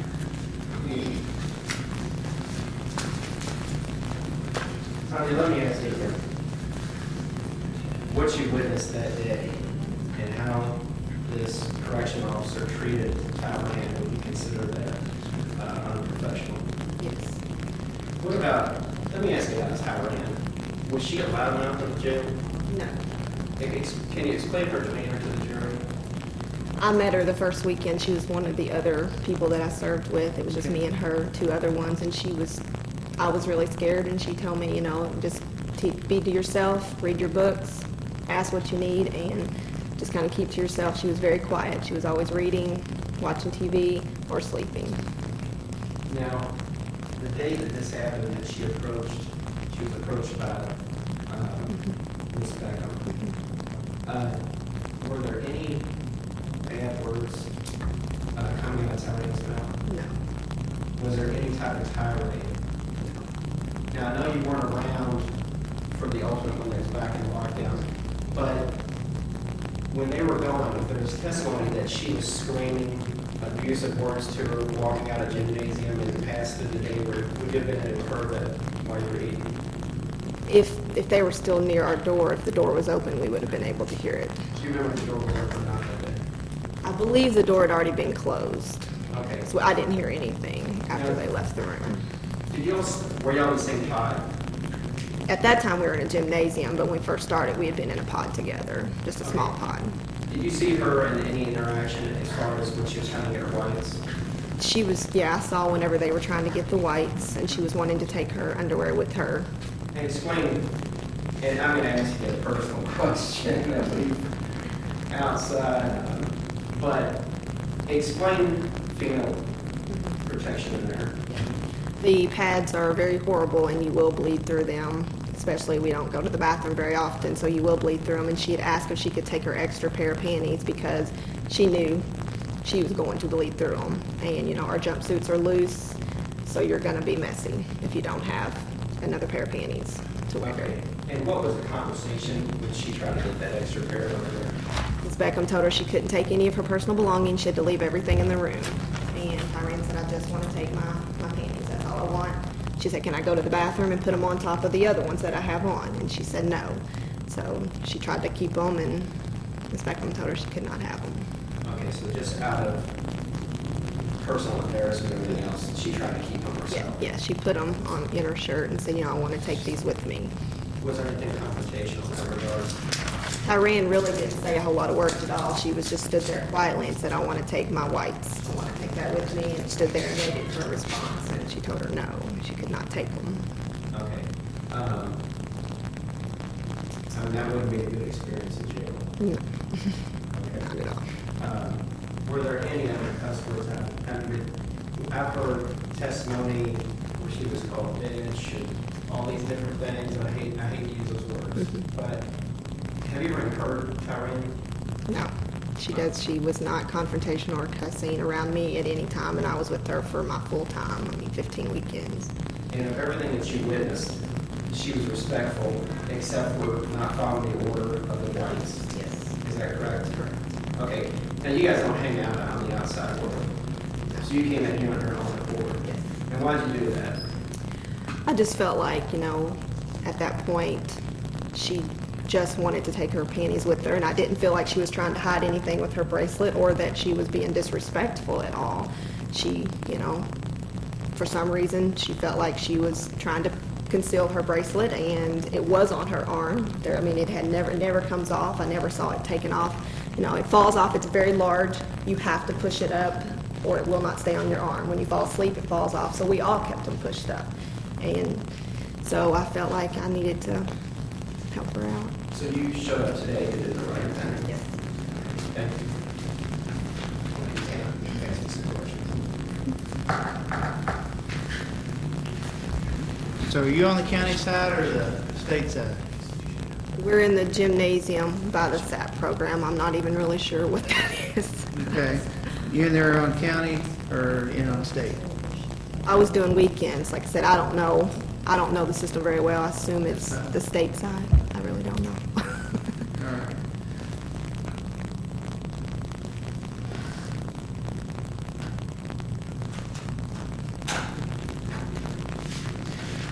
You know this deputy? Yes. Dealt with her on a regular basis? Yeah, any problems with it? None whatsoever? Not me personally, no. I'm sorry? Not me personally, no. Okay. All right. Now, you couldn't have heard anything that was outside of the immediate area where you were, is that right? You weren't free to roam around, were you? Oh, no. We were locked in. You said that the door was closed, is that right? I believe the door had been closed, which is the usual procedure after lunch. Okay. So when all this happened, it was after lunch, is that right? The panty situation and all that happened inside the gymnasium before they left the room. Okay. But it was after lunch? Yes.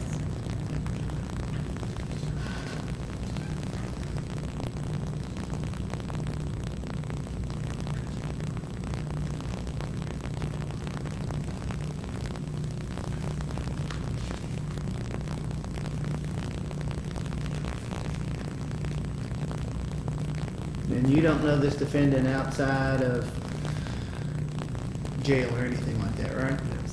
Okay. So you don't really know how she is, really? I've never seen her out in public and interacting, no. Right.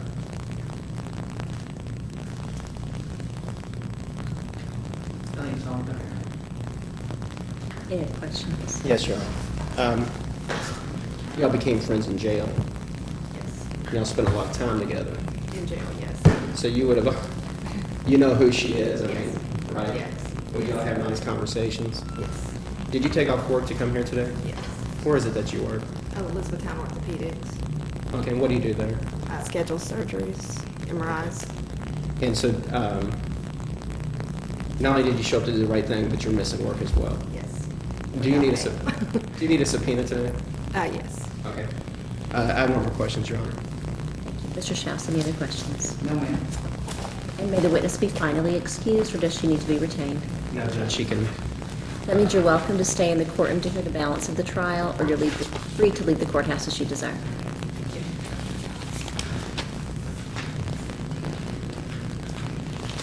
Yeah, will you go get her a subpoena? Oh, here it is. This is the fill out. Judge, we're going to call Tyran. Mr. Evans?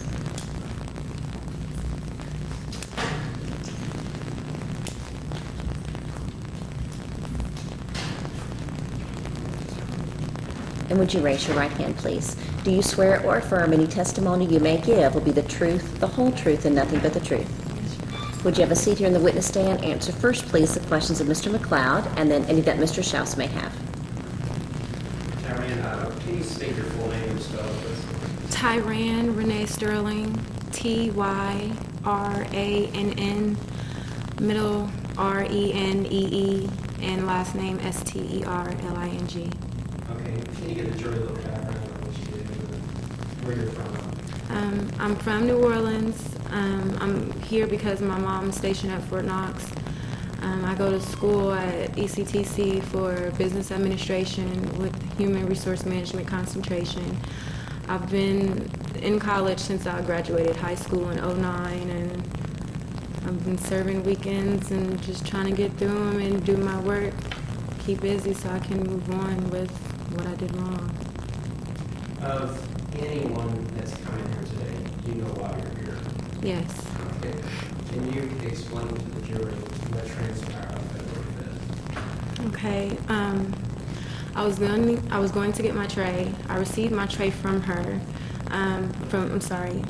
Deputy Beckham, and I proceeded to walk away from her, and I was at the door of the gym where we all eat, sleep, and everything. We're basically in there the whole time we're doing our weekends. I got to the door, and she called for me, and she wanted to know about my armband, and I didn't have an attitude with her, but at the same time, it was my armband. Unlike everybody else's, my arm's a little bit bigger, and it sits right here. It stays right here. Eat, sleep, use the bathroom. As soon as I put it on, it stays here. I have my thermal on, and I have on an orange jumpsuit, and the sleeves come about right here to me, so it's there at all times. And I felt that she was picking with me, but I went and proceeded to sit down at the table. I had the tray, and honestly, you can't hold it in my hand without spilling all your food. Okay, and then what transpired after that? She told me she was taking me to lockdown when I was done with lunch. I didn't have an issue with that because honestly, it was a whole bunch of weekenders. People snore and stuff like that. And so I'm usually asleep or reading my book. So I didn't really have an issue with being by myself at all. The bathroom's right there in the same place I sleep. I didn't have an issue with that. So I finished eating, and I was getting my stuff because I didn't know when exactly she was going to come. And she came over me, stood over me, "Is you done yet?" And I told her yes. I had my socks, in my socks, I had them rolled up. In my socks, I had my toothbrush and toothpaste, and I had my underwear with me. I walked from the boat, which is what we sleep in, the mat in the boat. I walked over to the door, and she followed with me to the door, and she says, "Well, where are you going with that?" And I state, "Hey, the judge on the yellow piece of paper when we go to the weekends, it says that we're allowed to have 2 pair of whites." Okay, now I had a book, and also I had a book with me as well, but that was in my boat. I figured, hey, lockdown. I've never been to lockdown, nothing like that. I was just hoping I didn't have to get naked and be in a hole, from TV. But I didn't bring the book. I just brought the socks and the underwear and what was in the socks. And she said, "Where are you going with it?" Hey, I put the socks and the toothbrush and all that down, but I kept the underwear because of how thin the pads are, and I don't always have a light cycle, and being that you can't have tampons in there, it's real uncomfortable, and I didn't want to spill over or make any kind of mess or anything where I even have to ask for somebody to bring me my stuff, because that's kind of embarrassing. It's real embarrassing. She said no. I asked if I could go to the bathroom, which is where we are always, every 30 minutes, they come and get us and bring us to the bathroom, which will be probably from here to there. And she said no, I couldn't go and do that either. She didn't tell me anything about, hey, if you have an accident, I'm gonna bring them to you or anything. It just didn't matter. And she started calling. She just started calling someone. And, you know, I said, well, I'll explain to whoever I need to explain about my underwear. Hopefully they understand my side. And she tells me to start to proceed, you know, just like that. And I don't really know where I'm going because where the SAP people all that are, where we walk in to go into the gym, we're not really out there. So I didn't know exactly where I was going other than straight. So I get the walking, and that's when she really responded to what I said before we left out the gym about, about that I'll explain it to whoever. And she says, I don't care who you tell. And she yelled it, like anybody could have heard it if they were listening anyway. I don't care who you tell, I'm the one over here in charge of your A. You know, I'm walking in front of her, she's walking behind me, I'm walking in motion to wherever I need to go. There was really nothing for me to say after that, but when we got into the lockdown, I did state to her that she was rude and unprofessional, and her only response to me was, I don't know how you can tell me about being professional, at least I have a job. That was the last thing said. She walked away. There was no other yelling or nothing. None of that took place, period. I was never cursing or anything, and I'm willing to share. When I did weekends before, there was somebody in there that I didn't know, and we can hear them getting beat down in a cell for them being unruly or whatever. But when we seen the girl, she was only like 100 pounds, and it was like 4 guards in there. I'm doing weekends. I'm blessed to do that amount of weekends and still go to school. You know, I had to quit my job because of, you know, me having to do my weekends. And a lot of people don't get that option. So I was happy, and I wasn't trying to, you know, give a issue or anything to where I can get in trouble. So did what I had to do. She walked away. Next thing I know, Deputy Fox, a male deputy, came over. What's the problem? That's what he said to me, and I said, hey, I just want to keep my underwear. I'm on my menstrual. That's all I want because I don't want to have an accident. He said, that's reasonable. She turned to him, you know, it was basically a standoff.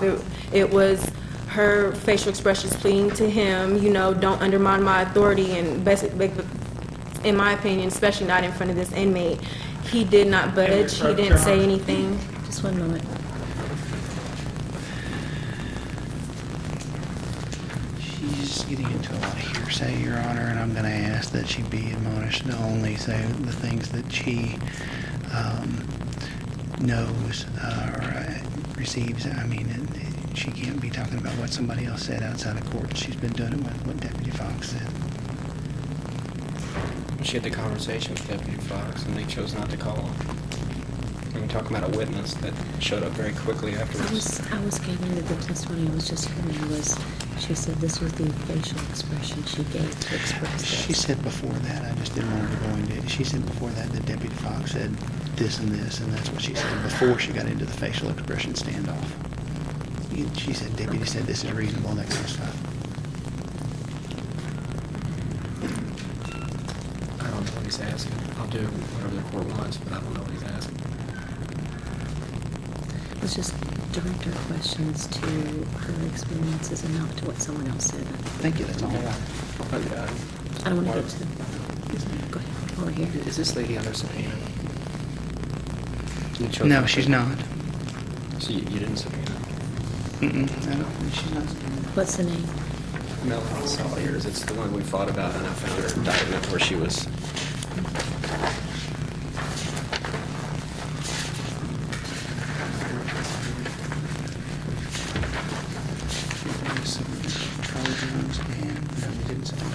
If she was, she's not.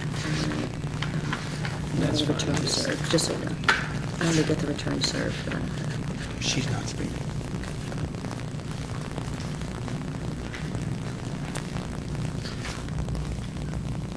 Mr. Ling, I just want you to encourage you to listen carefully to the questions of counsel and answer specifically the question that's asked. Are you participating here too? I am. Okay. It was your choice. You're not going to plead guilty to something you didn't do. Absolutely not. Okay. Talk about your relationship with this corrections officer, how she treats you. There's really no relationship. She was there to supervise us, do what we're supposed to do what we're told. I had 2 prior incidents that